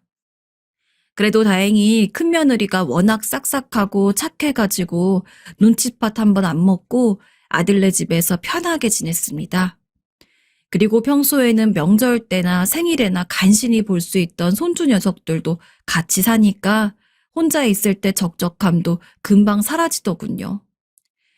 오히려 며느리가 바쁘면 제가 손주들도 봐주고 며느리만 셋이 있지만 그중에서도 첫째 며느리가 저한테 가장 살갑게 대해주는 며느리였습니다. 힘들게 키운 자식이긴 하지만 첫째 아들이랑 며느리를 비교하면 내심 며느리가 아깝다는 생각이 들 정도였죠. 시골에서만 오래 살아와가지고 아는 것도 없고 촌스러운 시어머니라서 서울에서 고운 옷만 입고 똑똑하고 우아한 친정집에서 자란 며느리에게는 충분히 제가 부끄러웠을 법도 한데 며느리는 언제나 밖에 나갈 일이 있으면 제 팔짱을 끼고 꼭 친딸처럼 어머님, 어머님 하며 이야기를 했습니다. 어쩔 때 보면 친딸보다도 더 애교가 많았죠. 한창 큰아들 집에서 살 때 제가 무릎이 좀 안 좋아가지고 골골거리던 때가 있었는데 병원에서 무릎 아프다고 오히려 집에만 있으면 더 약해진다고 하더라고요. 하루에 10분에서 30분 정도 천천히 걸어주는 게 좋다는 이야기를 들었는데 그걸 알게 된 며느리가 자기 시간 날 때마다 저를 데리고 함께 산책을 나가기 시작했었습니다. 어머님, 저랑 오늘도 산책 다녀오실래요? 그래서 그날도 며느리 팔짱을 끼고 밖으로 향했어요. 나간 길에 시장도 들르고 평소 며느리가 딸기를 좋아하는데 딸기도 한 바구니 사고 양손 무겁게 해서 집으로 오고 있는데 저랑 비슷한 또래로 보이는 할머니가 횡단보도 근처에서 나무를 잔뜩 늘어놓고 팔고 있었습니다. 평소 자주 지나다니지만 나무를 파는 사람이 있는 건 한 번도 못 봐서 저도 모르게 유심히 지켜보고 있는데 삐쩍 말라가지고 허리는 무슨 잔뜩 구부러져서 영 행색이 좋지 않은 것을 보니 참 나이도 나이지만 저 시골 살 때 고생하던 게 생각이 나서 남일 같지가 않더라고요. 아가야, 우리 저 할망구한테서 나무를 좀 사가자꾸나. 너도 그렇고 다른 애들도 나물 반찬 좋아하잖니. 요샌 나물이 영 싱싱한 게 없어가지고 요샌 안 만들었었는데 저 할망구 보니까 오랜만에 반찬 좀 만들어 봐야겠어. 평소 제가 해주는 반찬 중에서 나물 반찬을 제일 좋아하던 첫째 며느리였던지라 며느리는 단번에 알겠다고 하면서 저와 함께 할머니가 쭈그려 앉아 나무를 파는 곳으로 향했습니다. 할머니, 여기 있는 거 다 얼마예요? 며느리가 물어보자 그 할머니는 앞에 놓인 나물들을 이리 뒤적 저리 뒤적 하면서 양을 가늠하는 듯 하더니 제가 생각했던 것보다 가격을 좀 비싸게 불렀습니다. 며느리가 젊어가지고 아직 뭘 모르는 것처럼 보여서 저렇게 구는 건가 싶어가지고 아이고 이렇게도 야박하게 장사를 하네. 어차피 떨이 하는 거 아니요. 우리 며느리가 다 사갈 거니까 조금만 싸게 주이소. 라며 가격 흥정을 했습니다. 이 정도가 마지노선이다 아니다. 더 싸게 해달라. 서로 막 이야기를 하다가 어찌저찌 둘 다 납득이 갈 만한 가격에 합의를 보고서 그 할머니가 검은 비닐 봉다리에 나무를 담아주는 걸 가만히 보고 있는데 문득 그 할머니 얼굴에 눈길이 갔습니다. 검버섯 같은 게 드문드문 핀 얼굴, 그리고 눈가에 있는 특이하게 생긴 점. 분명히 이 동네에 와서 처음 보는 할머니였는데 어쩐지 이상하게 낯이 익었습니다. 뭐라도 물어봐야 하나 했지만 이미 포장을 다 끝내고 며느리와 함께 등을 돌려 집으로 오고 있던지라 다시 가서 물어볼 수도 없었기에 그냥 전에 알던 사람을 닮았나 보다 하고 생각하고 넘어가려 했습니다.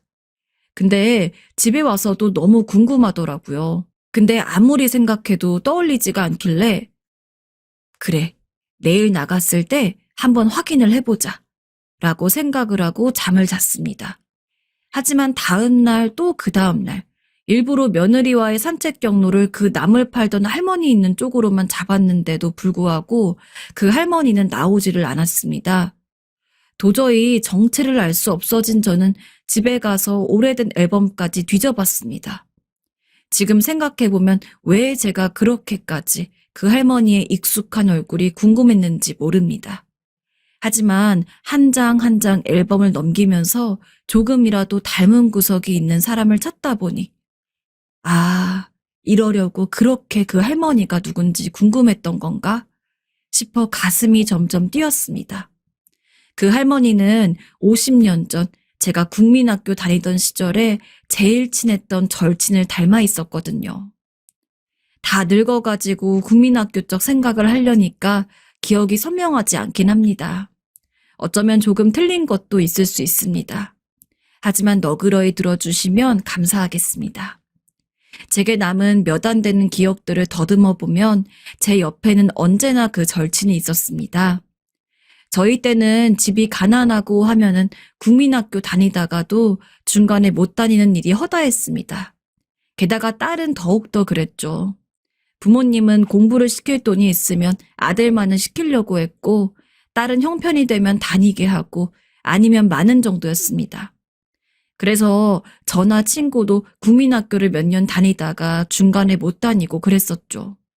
대신 집에서 동생들을 보고 부모님을 도와서 농사를 지었습니다.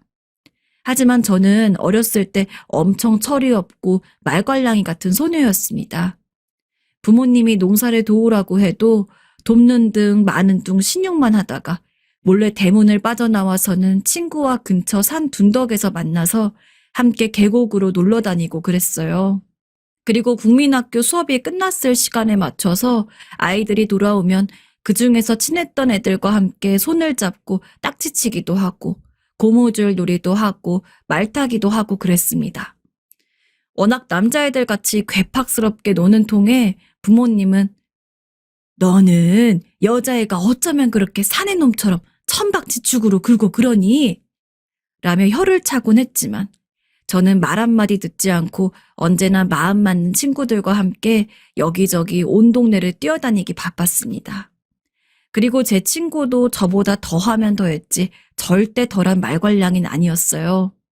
까까머리를 한 골목대장 녀석과 싸우다가 이빨이 부러지기도 했었고 남자애들이랑 말타기 놀이를 하다가 깔려서는 크게 다쳐가지고 집 밖도 못 나온 적이 있었습니다. 그렇게 닮은 점이 많은 친구였기에 저희는 다른 친한 애들이 있었어도 속 이야기만큼은 꼭 서로에게만 주고받았습니다. 우리 여기 옆집 도복이네 할아버지 감자밭에 설이나 하러 갈까? 그래, 감자 설이에서 우리 부모님 몰래 한소쿠리 쪄서 먹자. 당시 저와 친구는 동네 남자애들을 모두 제치고 어르신들이 가장 말썽쟁이로 꼽고 있는 아이들이었습니다.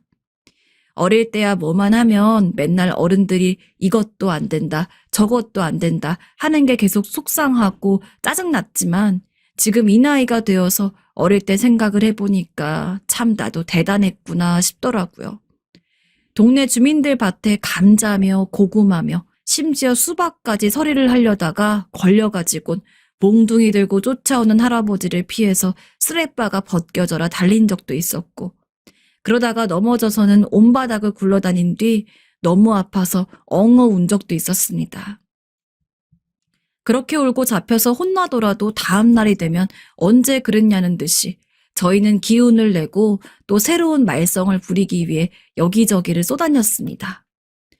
그때 그 시절 생각하면 얼마나 행복했는지 모릅니다. 그래도 매일같이 그렇게 말썽만 부리는 건 아니었어요. 당시 동네 근처에 작은 냇가가 하나 있었는데 아이들은 냇가에 가기보다는 산이며 들을 뛰어노는 것을 더 좋아했고 어른들은 다 큰 냇가에 가는 것을 좋아해서 작은 냇가에는 가지를 않았기 때문에 사실 그 냇가는 저와 그 친구만의 아지트 아닌 아지트였습니다. 그래서 아침 일찍 만날 때면 오후가 되기 전까지 친구 손을 잡고 냇가에 가서 함께 발에 담그고 도란도란 이야기를 나누기도 했습니다. 와, 물 진짜 시원하다. 그치? 응, 여기 발 담가봐. 여긴 더 시원해. 새소리, 바람소리, 냇물소리, 그리고 저와 친구의 웃음소리.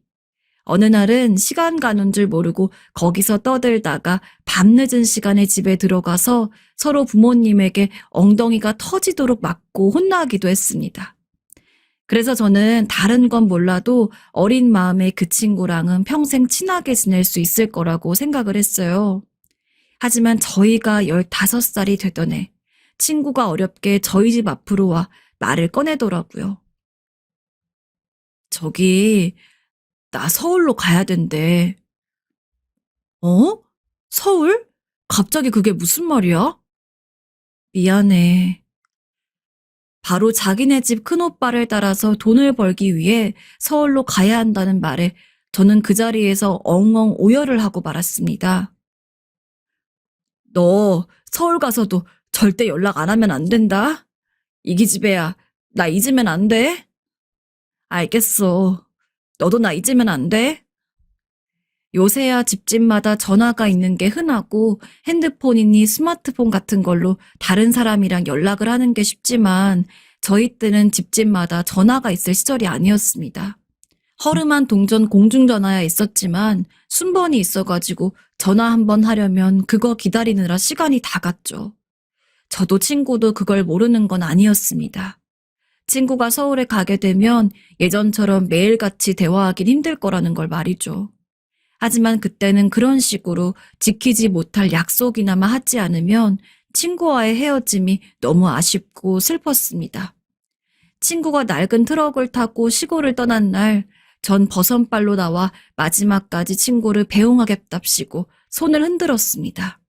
친구도 저를 향해 계속 손을 흔들었고요. 그리고 그때가 저와 친구의 마지막이었죠. 나이가 들어서 오래 잊고는 있었지만 조금 젊었을 때만 해도 가끔 그 친구 생각이 났습니다.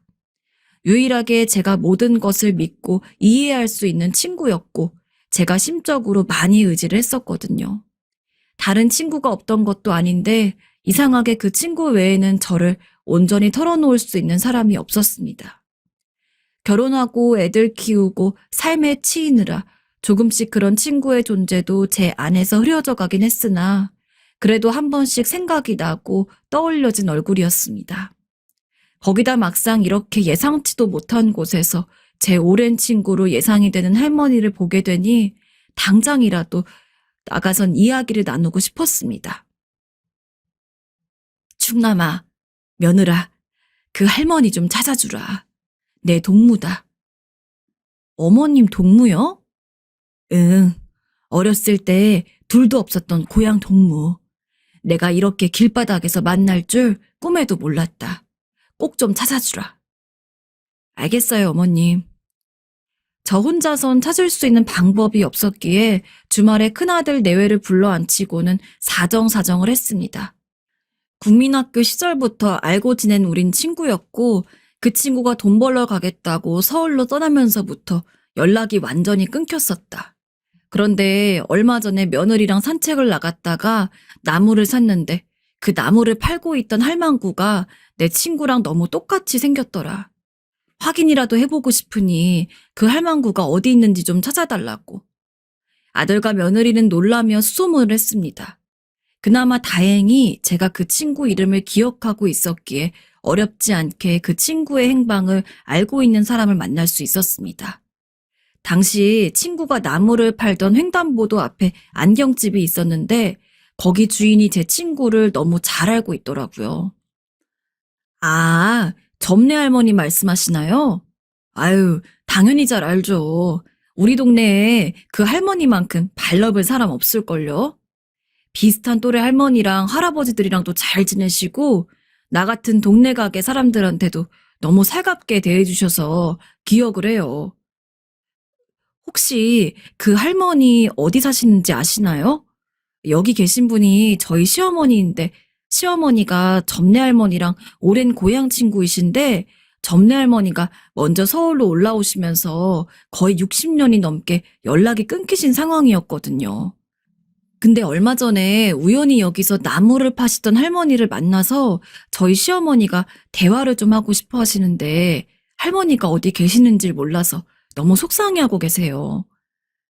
저쪽 근처에 임대아파트 단지 있는 거 알죠? 거기 사세요. 나도 정확히 어느 동, 어느 호에 사는진 모르고 그 임대아파트 쪽 가면은 경로당이랑 정자가 하나 있을 텐데 점례 할머니가 거기 단골이에요. 아마 찾아가 보면은 쉽게 만날 수 있을 겁니다. 그 이야기를 듣자마자 저는 며느리랑 아들이랑 같이 임대아파트 단지 쪽에 갔습니다. 할머니, 할아버지들이 아주 바글바글 했습니다. 하지만 아무리 주변을 둘러봐도 친구처럼 보이는 할머니는 없었습니다. 그래서 일단 아무나 붙잡고 혹시 김점례 아냐고 물었더니 진짜 묻는 족족 제 친구를 모르는 사람이 없더군요. 그 근처 유명 인사였는지 그 할망구 심심하면 나물 팔고 그러잖아. 이쪽 단지 사는데 매일 아침부터 밤까지 경로당에 와서는 고스톱을 그렇게 쳐. 어쩜 그리 손이 야무진지 이겨본 적이 거의 없다니까. 라며 친구에 대한 이야기를 들을 수 있었습니다. 저는 모르는 친구의 모습이지만 가슴이 벅찼습니다. 그래서 사정을 이야기를 하고서 꼭 좀 만나게 할 수 있게 해달라고 부탁했죠. 그랬더니 그 근처에 지팡이 짚고 앉아있던 할아버지 하나가 저를 데리고 경로당에 들어갔습니다. 점례, 여기 그쪽 찾아온 사람이 있어. 등을 돌린 채 한참 고스톱을 치고 있던 할머니 하나가 뒤를 돌아선 저를 보는데 아무리 봐도 제 50년 전 단짝 친구였던 그 점례가 맞았습니다.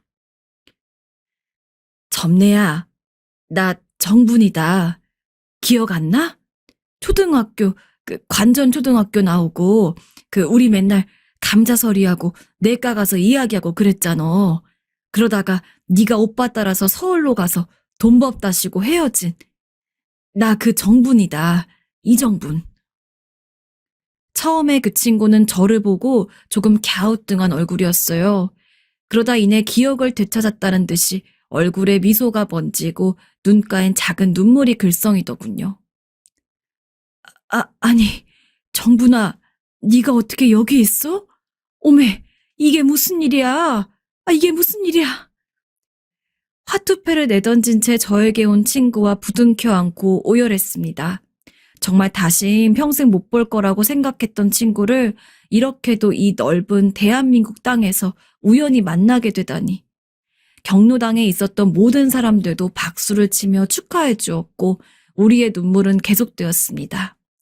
그리고 저는 아들이랑 며느리 도움받아서 저랑 친구 단둘이서 커피 한 잔 마시면서 그동안 묵혀왔던 이야기들을 잔뜩 나눴습니다.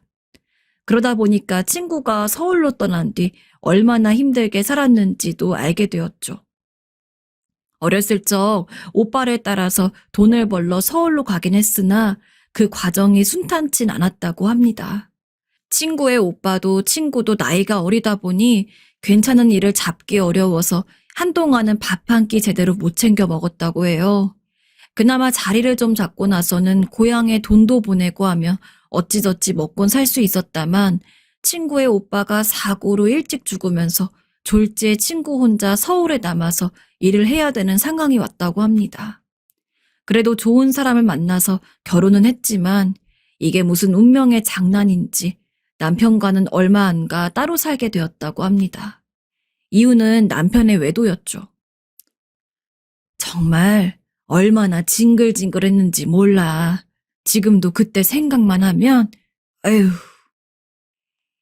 평소 술을 마시는 걸 너무 좋아해가지고 말리기도 많이 말렸는데 말 한 번 듣질 않다가 결국 술집에서 알게 된 여자와 함께 도망을 갔답니다.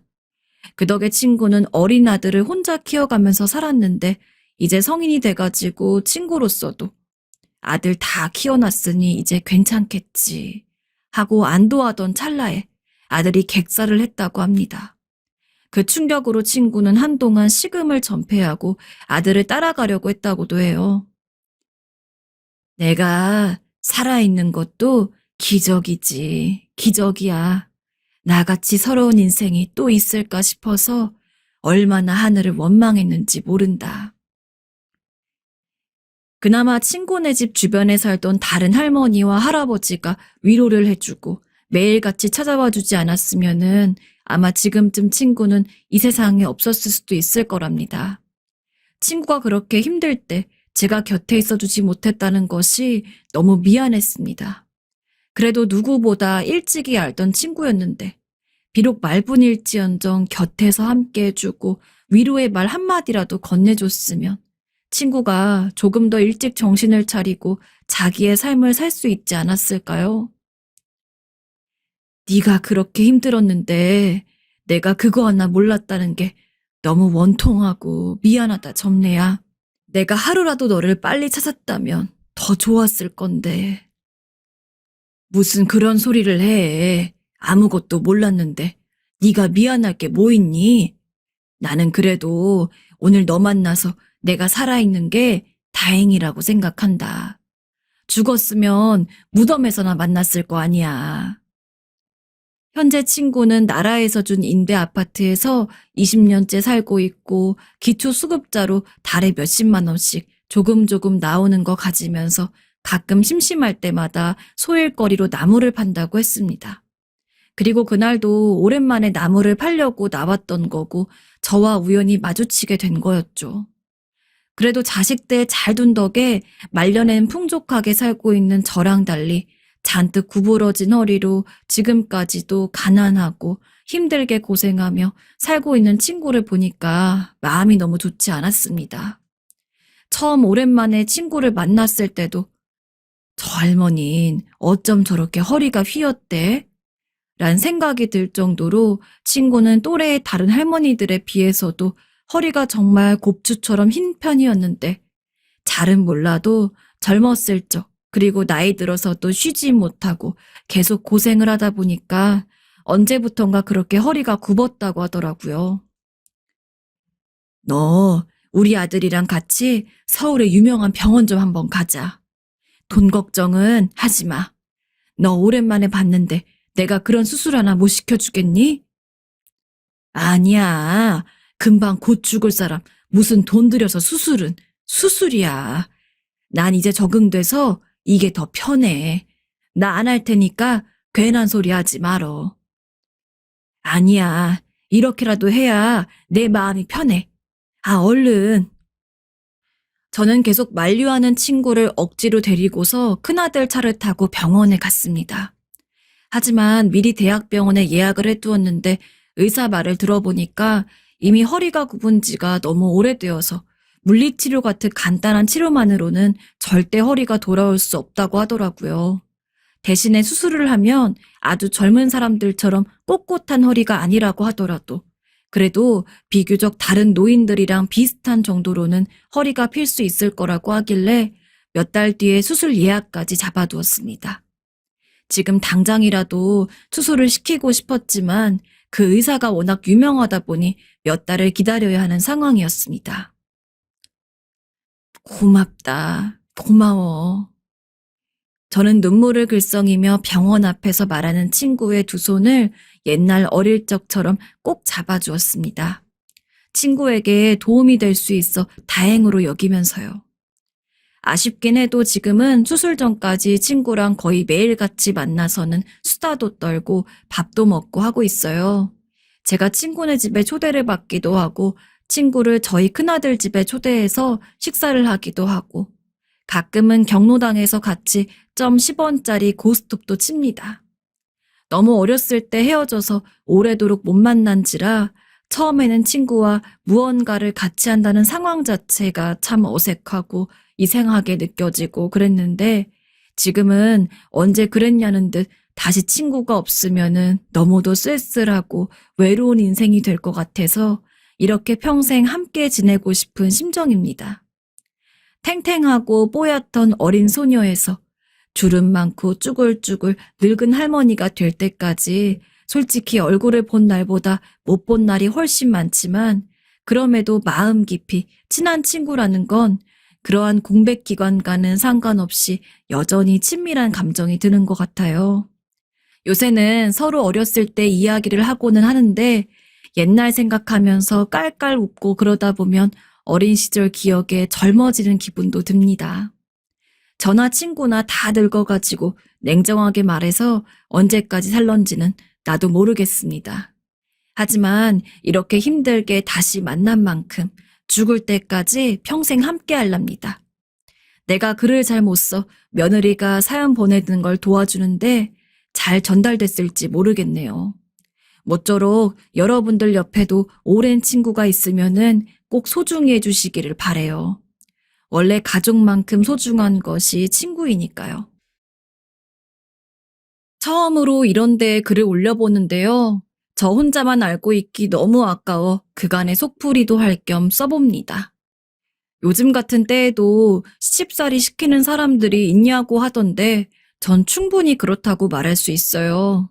사실 저만 당하며 산다고 생각하니 너무 억울해서 참을 수가 없는데 또 제 친구들 보면 이 정도로 시댁과 사이가 나쁘진 않더라고요. 아무리 들어봐도 제 또래에선 제가 제일 심하게 당하는 것 같은데 맞는 걸까요? 저와 남편은 결혼 3년 차에 시댁으로 들어가게 되었어요. 둘이서 함께 하려던 사업이 잘 안 되어서 대출이며 뭐며 제대로 갚을 수 없는 처지가 되었거든요. 원래 제 마음은 저희 친정으로 들어가고 싶었지만 저희 엄마는 아주 얄짤없으셨어요. 냉정하다 못해 찔러도 피가 안 나올 정도로 말을 하시더군요. 수연아, 결혼도 네가 하고 싶다고 해서 했고 사업도 네가 남편 설득해서 한 거 아니야. 우리 집에서는 아무도 너한테 강요한 사람이 없어. 그런데 왜 네가 한 일들 책임을 우리가 같이 져야 하니? 어떻게든 버텨보던지 소비를 줄이던지 알아서 해. 이제 환갑 넘어서 본인과 아빠 둘이서 오붓하게 사신다는데 그 나이가 되어서 사위며 딸 손주까지 뒤치다꺼리를 해줘야 하냐며 완강하게 반대하시더라고요. 사실 엄마 말이 틀린 게 뭐가 있겠어요. 저도 그냥 던져본 말이지만 완벽하게 거절당했고 그냥 그렇게 우리 둘끼리 정말 원룸이라도 가서 월세 사는 한이 있더라도 어떻게 살아야 하나 싶었어요. 그런데 아무래도 태어난 지 이제 막 돌이 넘은 아기가 있어서 그런지 어렵더라고요. 이럴 때 누가 좀 도움이 되어줬으면 좋겠는데 참 걱정스러웠어요. 그러던 차에 남편이 뭔가 결심했는지 말을 꺼내더라고요. 수연아, 그냥 우리 집으로 들어가자. 할머니 계시긴 하지만 그래도 어떻게든 되겠지. 라유리도 키워야 하고 우리들도 빚 갚아서 다시 시작하려면 어른들 도움 받기는 해야 돼. 이제는 어떤 상황에 처했다고 해도 도저히 우리끼린 일어나기 힘든 상황이었기 때문에 시댁에 들어간다는 게 좀 찝찝하긴 했지만 그래도 목구멍이 포도청이었어요. 그래서 저는 하는 수 없이 바로 받아서 물어봤어요. 그래, 뭐든 해야지. 그런데 어머니한테 말씀은 드려봤어? 진작 통화했어. 엄마는 너네만 괜찮다면 들어오라고 하시더라. 이렇게 해서 우리는 재빠르게 짐을 정리하고 그 와중에도 돈 될 만한 것들 찾아서 중고 사이트에 팔고 어떻게든 돈을 아껴볼 심산으로 처절하게 수속을 마쳤고 그 길로 시댁에 들어가게 되었어요. 사실 90세가 넘으신 시할머니가 계시기 때문에 이렇게 온 어른들만 계시는 가족들과 살면서 괜찮을지 자신이 없더라고요. 하지만 일이 또 터지고 말았어요. 우리 부부는 임신 중에 둘이 머리를 맞대고 생각했던 사업을 그대로 진행했고 초반에 잘 풀려서 정말 괜찮아질 줄 알았어요. 그런데 중간에 개입해서 도와주었던 분이 대뜸 잠수를 타버렸고 출산을 할 무렵쯤 그분이 경쟁업체에 우리 사업 정보를 팔아 넘겼다는 사실을 알게 되었지 뭐예요. 전 그때 스트레스가 이만저만이 아니었고 남편이며 가족들은 제발 아이 낳는 것에만 집중하라고 할 정도로 제정신이 아니었어요. 아기를 낳은 지 얼마 안 되어서도 계속 수소문해서 잡으러 다녀봤지만 답이 없었고 제품 안엔 오직 저만 바라보며 밥이며 뭐며 고프다고 울어대는 아기가 있기 때문에 이도저도 쉽게 결론을 내릴 수가 없더군요. 결국 그 상태로 우리 부부는 주저앉게 되었고 한번 흐름이 멈추니 망가지고 무너지는 건 시간 문제더라고요. 도미노가 무너지듯 우르르르 사업이 멋대로 흘러가는 것을 보니 전 산후 우울증과 함께 심각할 정도로 마음이 어지러웠어요. 겨우 정신을 추스르고 버티겠다고 마음을 먹으니 그제서 눈덩이 같은 빛들이 보여지면서 새삼 벼르게 되더라고요. 어린 아기도 있고 우린 아직 젊으니 일단은 힘을 내보자는 생각으로 그런 각오를 다잡고 시댁으로 들어오게 되었어요. 생활비도 당연히 어머니께 얼마 드리지만 한 몇 년간은 오롯이 빚을 갚는 데 집중하기 위함이었는데요. 하지만 그렇게 각오를 하기까지도 힘들었지만 왜 한번 사람이 내리막길을 타면 아래에서 계속 발을 묶어두고 못 올라가게 하는 걸까요? 이래서 좀처럼 다시 수면 위로 못 떠오르고 많은 이들이 절망을 하나 봅니다. 생각지도 못한 데에서 제 새로운 우울증 거리가 발생하게 되었어요. 그 원인은 바로 저희 시어머니였어요. 수연이 너 아침에 일어났으면 얼른 나와서 밥 차리는 거 도와야 될 거 아니야. 그래가지고 밥값이나 하겠어? 네? 밥값이라는 단어가 무척 가슴에 걸렸습니다. 그날은 밤새 자지 않은 아기를 달래고 겨우 새벽녘에 잠이 들었던 날이었어요. 그나마 예전 직장을 알아보고 다시 다니고 있는 남편이 회사에서 버티게 하려면 밤 시간에 깨서 울어대는 아기를 제가 도맡아서 달래야 했거든요. 핸드폰 시계로 봤을 때 4시쯤 겨우 잠들었는데 어머니는 아침도 아닌 새벽 6시부터 저를 깨우시는 겁니다. 물론 이 집은 제 집이 아니니 어디까지나 어머니의 생활 패턴에 맞춰야 한다는 것을 저도 알고는 있어요. 그리고 어쩌면 어머니 눈엔 직장 잘만 다니던 아들을 괜히 사업하자고 부추겨서 빚만 잔뜩 지게 만든 제가 미워 보이실 수도 있고요. 그런데 그런 흐름을 따라가고 맞춰드리려고 하다 보니 몸이 점점 심하게 축나더군요. 저도 낮 시간엔 잠깐이라도 애를 맡겨놓고 직장을 알아보러 다녀야 했는데 어머니는 조금도 그런 틈을 주지 않으셨어요. 예, 네 할머니는 이가 성치 않으셔서 갈비탕을 드셔도 다 자근자근 잘라서 고기를 드려야 해. 그리고 저기 빨래 좀 다시 돌려라. 용진이 셔츠들도 아침에 다 다리게 꺼내와. 구겨진 채로 남편 일 나가게 할 셈이야? 아, 네. 아, 빨리빨리 움직여라. 심지어 어머니는 이렇게 지적하고 명령하시고 운만 띄우실 뿐 거의 다 제 손으로 하길 바라셨지 본인은 아무것도 같이 하지 않으시더라고요. 너무 속상했습니다. 아무래도 이게 제가 이 집에서 살아가려면 그러니까 본인 자식이 아닌 남의 자식이 와서 밥을 축내는 것의 대가로 감당해야 되는 숙명인가 싶었어요. 일단은 얹혀 사는 처지이니 하라는 대로 다 따르긴 했는데 도통 저 혼자 몸이라도 힘든 스케줄을 계속 시키시는 것이었어요.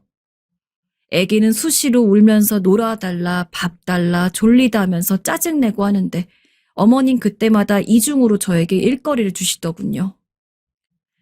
에휴, 라율이 저렇게 우는데 네가 좀 봐야지. 애기를 왜 울리는 거니? 라율아, 엄마가 꼬집었어? 엄마가 앵앵 울라고 꼬집었어? 할미가 엄마 혼내줄까? 이때는 좀 화가 날 수밖에 없던 게 어머님 곰탕을 끓이신다고 그 여름에 이것저것 사들고 오셔선 저를 오전 내내 부엌에 잡아두셨어요. 선풍기 한 대도 없고 창문도 쬐끄맣게 있는 그 부엌에서 땀을 뻘뻘 흘리면서 곰탕 고아지는 걸 보고 있고 이참에 야채들까지 잔뜩 사오셔선 저보고 손질을 다 해두라는 겁니다. 그새 아기가 잠든 걸 확인하면서 계속 왔다 갔다 하고 손으로 부채질 해가면서 티셔츠가 완전히 다 젖도록 돌보고 있는데 어떻게 저런 말씀을 하시는 걸까요?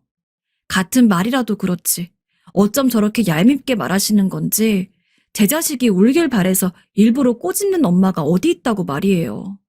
가뜩이나 덥고 신경이 예민해져 있는데 저런 식으로 말씀하시니까 너무 화가 나더라고요. 그래도 어쩌겠어요. 이 집에 붙어 살게 된 입장이자 며느리이니 어쩔 수 없이 감내하는 수밖에 없었어요. 땀에 왕창 젖어든 몸으로 얼른 세수하고 닦아낸 뒤 아기를 받아 안아서 달래었어요. 진짜 너무 더워서 탈진하기 직전이었는데 아기는 이제 막 깨서 몸을 움직여대며 안아달라고 난리니 저도 숨이 넘어가겠더군요.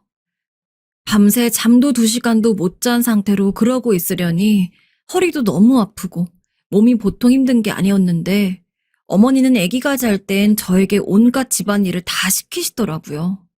그리고 아기가 깨면 예쁜 모습만 잠깐 보시고 저한테 바로 안겨주시면서 우는 애 좀 달래고 어디 가서 못 좀 사오라며 또 할 일들을 대기시켜두고 계셨어요. 얘, 슈퍼에서 케첩 좀 하나 사와라. 소세지 볶음 해야 되는데 다 떨어졌네. 아, 그리고 비닐봉다리 돈 주기 아까우니까 여기 장바구니 꼭 가져가라. 진짜 이 비유가 맞는진 모르겠지만 차라리 신데렐라가 부러울 정도였어요. 적어도 신데렐라는 집안일이랑 자기네 언니들 시중만 들었지 애기는 안 봤으니까요. 집안일 몇 배의 강도와 육아의 강도는 비교할 수가 없는 것 같아요. 그런데도 어머니는 제가 힘들어하는 기색이 보이면 꼭 뒤에다 대고 몇 마디를 얹으시는데 그게 그렇게 상처였어요. 수연이 너 그게 뭐가 그렇게 힘들다고 오만상을 찌푸리고 있니? 나는 더했어. 용진이랑 희진이를 매번 하나는 없고 하나는 손에 잡고 이렇게 부엌일 했어. 그런데도 시댁 식구들이 하나도 안 도와주고 그렇게 밤이나 낮이나 불러대고 내가 정말 못 살겠다 싶더라. 그런데 너는 누가 이 집에서 너를 그렇게 부려댄다고 맨날 죽상을 쓰고 있니? 네가 그렇게 예민하게 구니까 내가 너 무서워서 뭐 말이라도 걸겠어? 어머니는 저한테 이렇게 대놓고 말하시면서 저희 남편이 퇴근해서 돌아오면 또 얼마나 속을 긁어대시는지 본인 아들 앞에서는 한없이 좋은 시어머니인 척을 하시더라고요. 용진이, 이거 얼른 먹어. 내가 이거 해서 다 맛있게 먹이려고 우리 수연이랑 낮에 얼마나 힘들게 곰탕을 고았나 몰라. 수연이 너도 많이 먹어라. 하지만 웃긴 건 그러면서도 남편이 저를 좀 신경 써주려고 하니 그게 그렇게 얄미우셨나 봐요. 아기가 갑자기 울어대니 전 실컷 아픈 허리를 부여잡고 저녁을 같이 차렸음에도 불구하고 다시 아기가 있는 쪽으로 일어나야 했는데요. 그런 절 보며 남편이 재빠르게 불렀거든요. 수연아, 너 여기 앉아서 밥 먹어. 내가 라유리 볼게. 그 말에 저는 겨우 자리에 앉았고 아침부터 제대로 먹지도 못했던 밥 한 술을 떴어요. 옆에 계신 시할머니가 저를 물끄러미 보시는데 시댁에 온 일에 어머니와만 계속 붙어 있어야 해서 할머니 성향을 잘 몰랐거든요.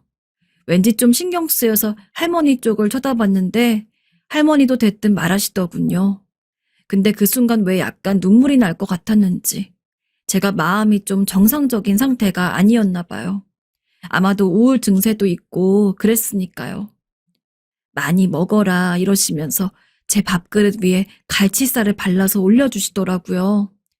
연세가 많으셔서 눈도 아주 작아지셨고 발음도 정확하진 않으시지만 할머니의 그런 모습은 왠지 좀 찡하게 느껴졌어요.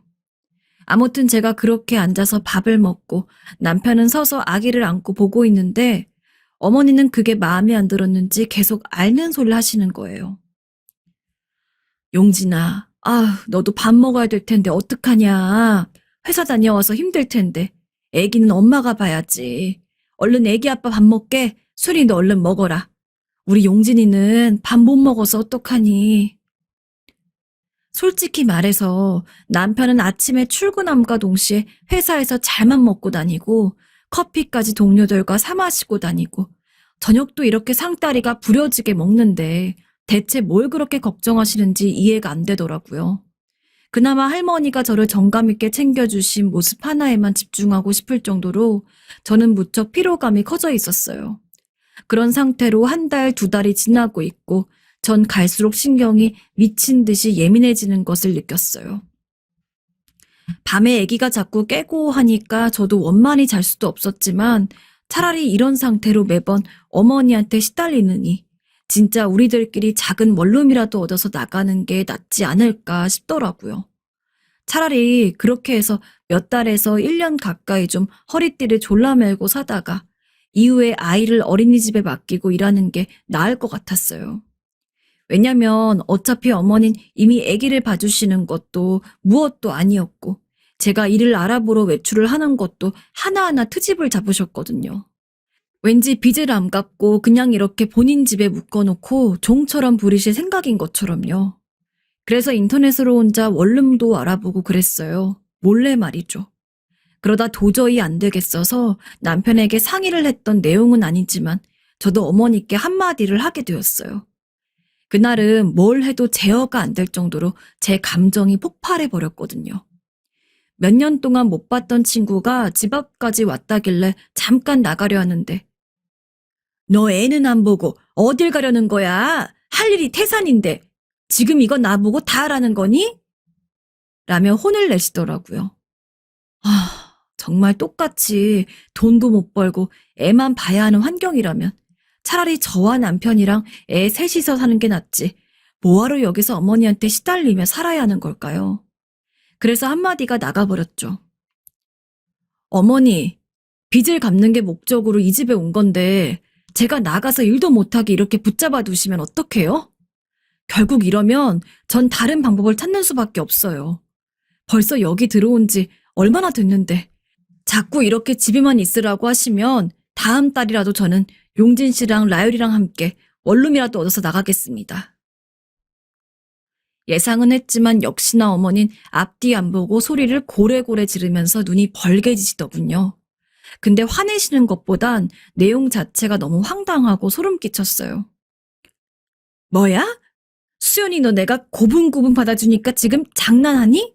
내가 우스워? 누구 마음대로 나간다는 거야? 누구 맘대로 나가냐니요. 들어올 땐 니네 맘이었어도 나가는 건 안 된다는 건지 너무 당황스러운 소리를 하시더라고요. 내가 내 몸 끌고 우리 수중에 남은 돈 갖고 다른 집 얻어서 나가겠다는데 이걸 왜 어머니 허락을 받아야 하는 걸까요? 그러면서 말도 안 되는 넋두리를 늘어놓으시면서 가슴을 치시는데 까딱하면 제가 잘못한 걸로 착각할 뻔했어요. 아이고, 이것이 이제 나한테서 아들을 뺏어가려고 하네. 내가 네 명에 못 살아. 아이고, 아이고, 저 못된 것이. 정말 어머니의 저런 부분은 제가 도저히 맞춰서 따라갈 수 없는 부분이었고, 보고 있자니 이젠 질려버릴 정도였어요. 말을 더 잇기도 싫고, 이날 저도 엄청나게 한계에 치달았었는데, 어머니는 아예 이 기회에 저를 완전히 꺾어놓겠다고 생각하셨는지 더 악을 지르시더라고요. 그래, 너 나갈 거면 어디 나가봐.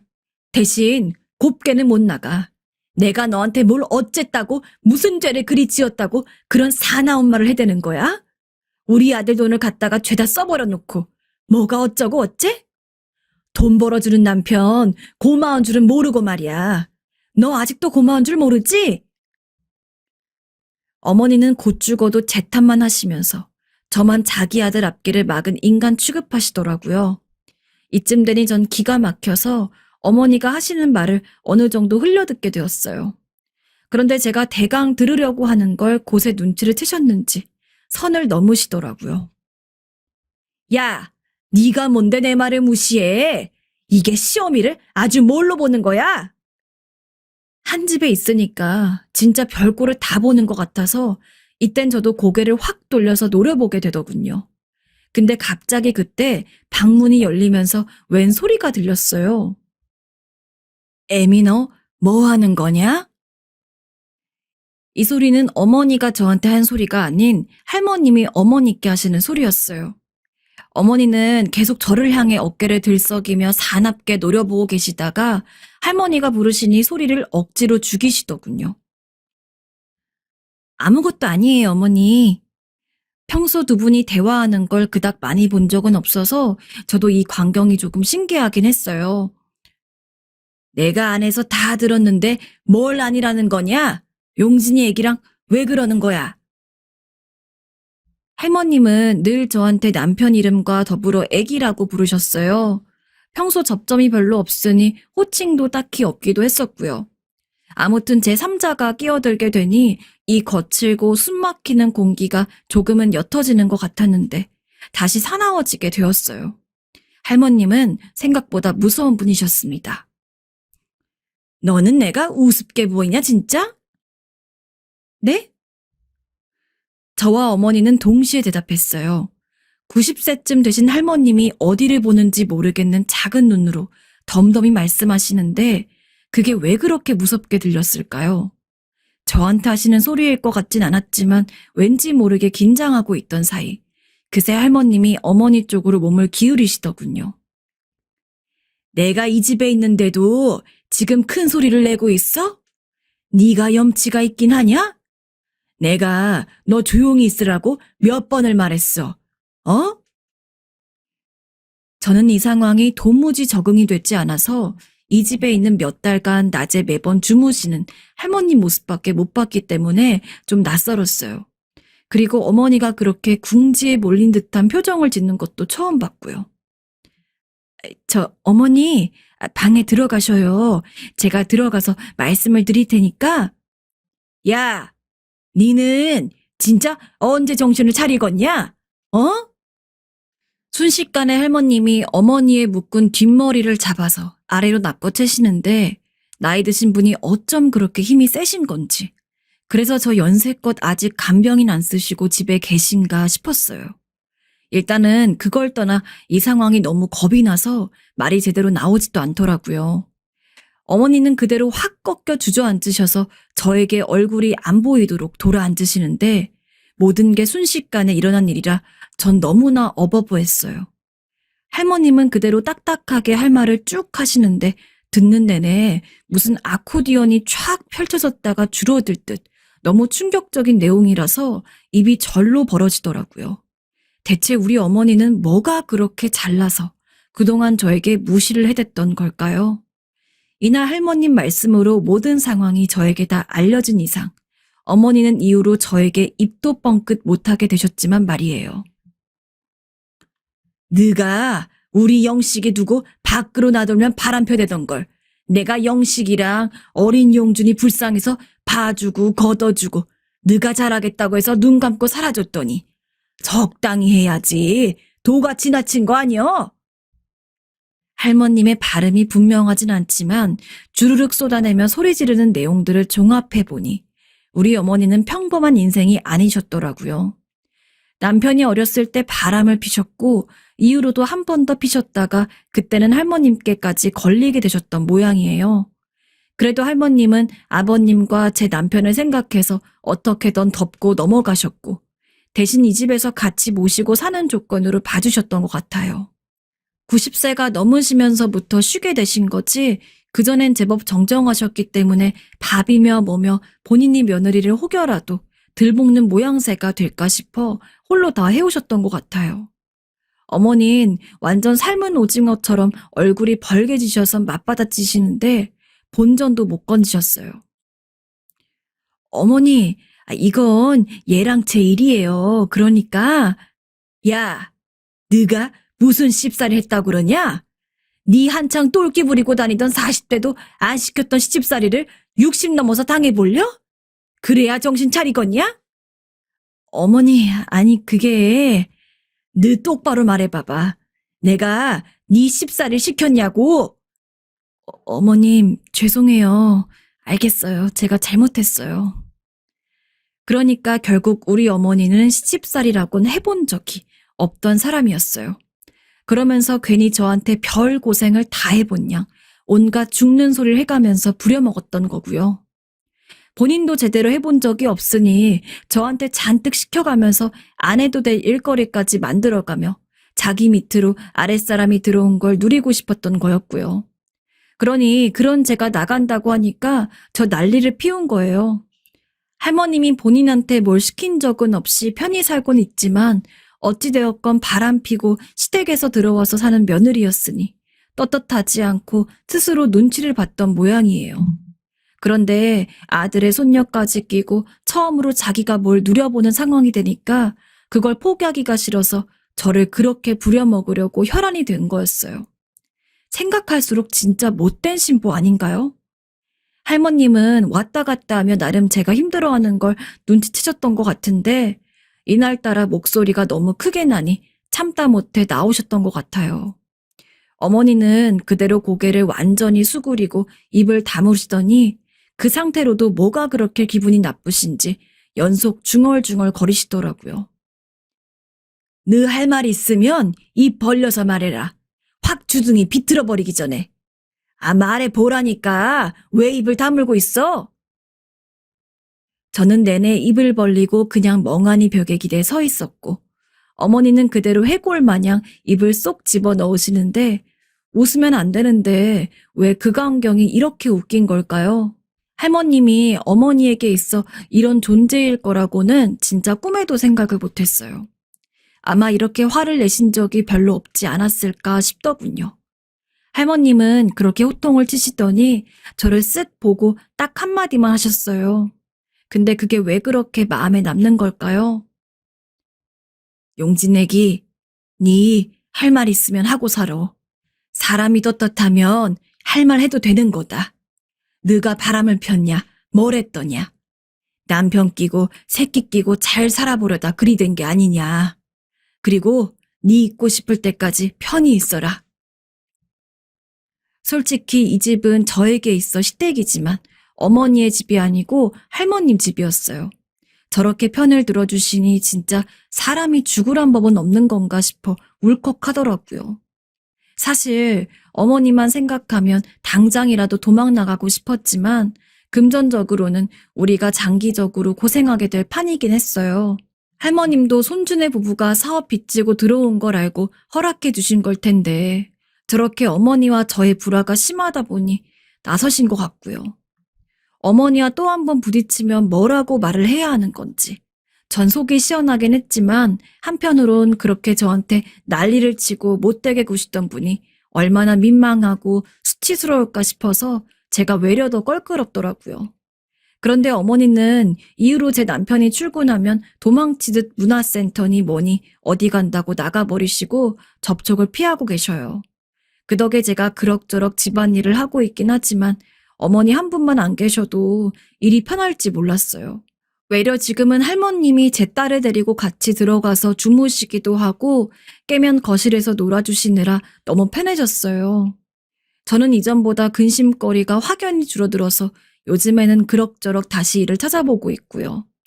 어머니가 저를 또 그렇게 일방적으로 괴롭히지만 않으시면 안 부딪힐 것이고 또 뭐라고 하시면 저도 할 말 안 할 말 가리지 않고 다 할 생각인데 묘하게 요즘 접점이 없어요. 아무래도 할머님의 개입도 컸고 그렇게 무시하고 손가락질하고 함부로 해대던 며느리한테 본인의 옛날 수치스러운 과거를 들킨 게 그렇게 못 견디시겠나 봅니다. 저는 그저 우리가 독립해서 다시 나갈 때까지만이라도 할머님께서 오래오래 살아주셨으면 하는 바람입니다.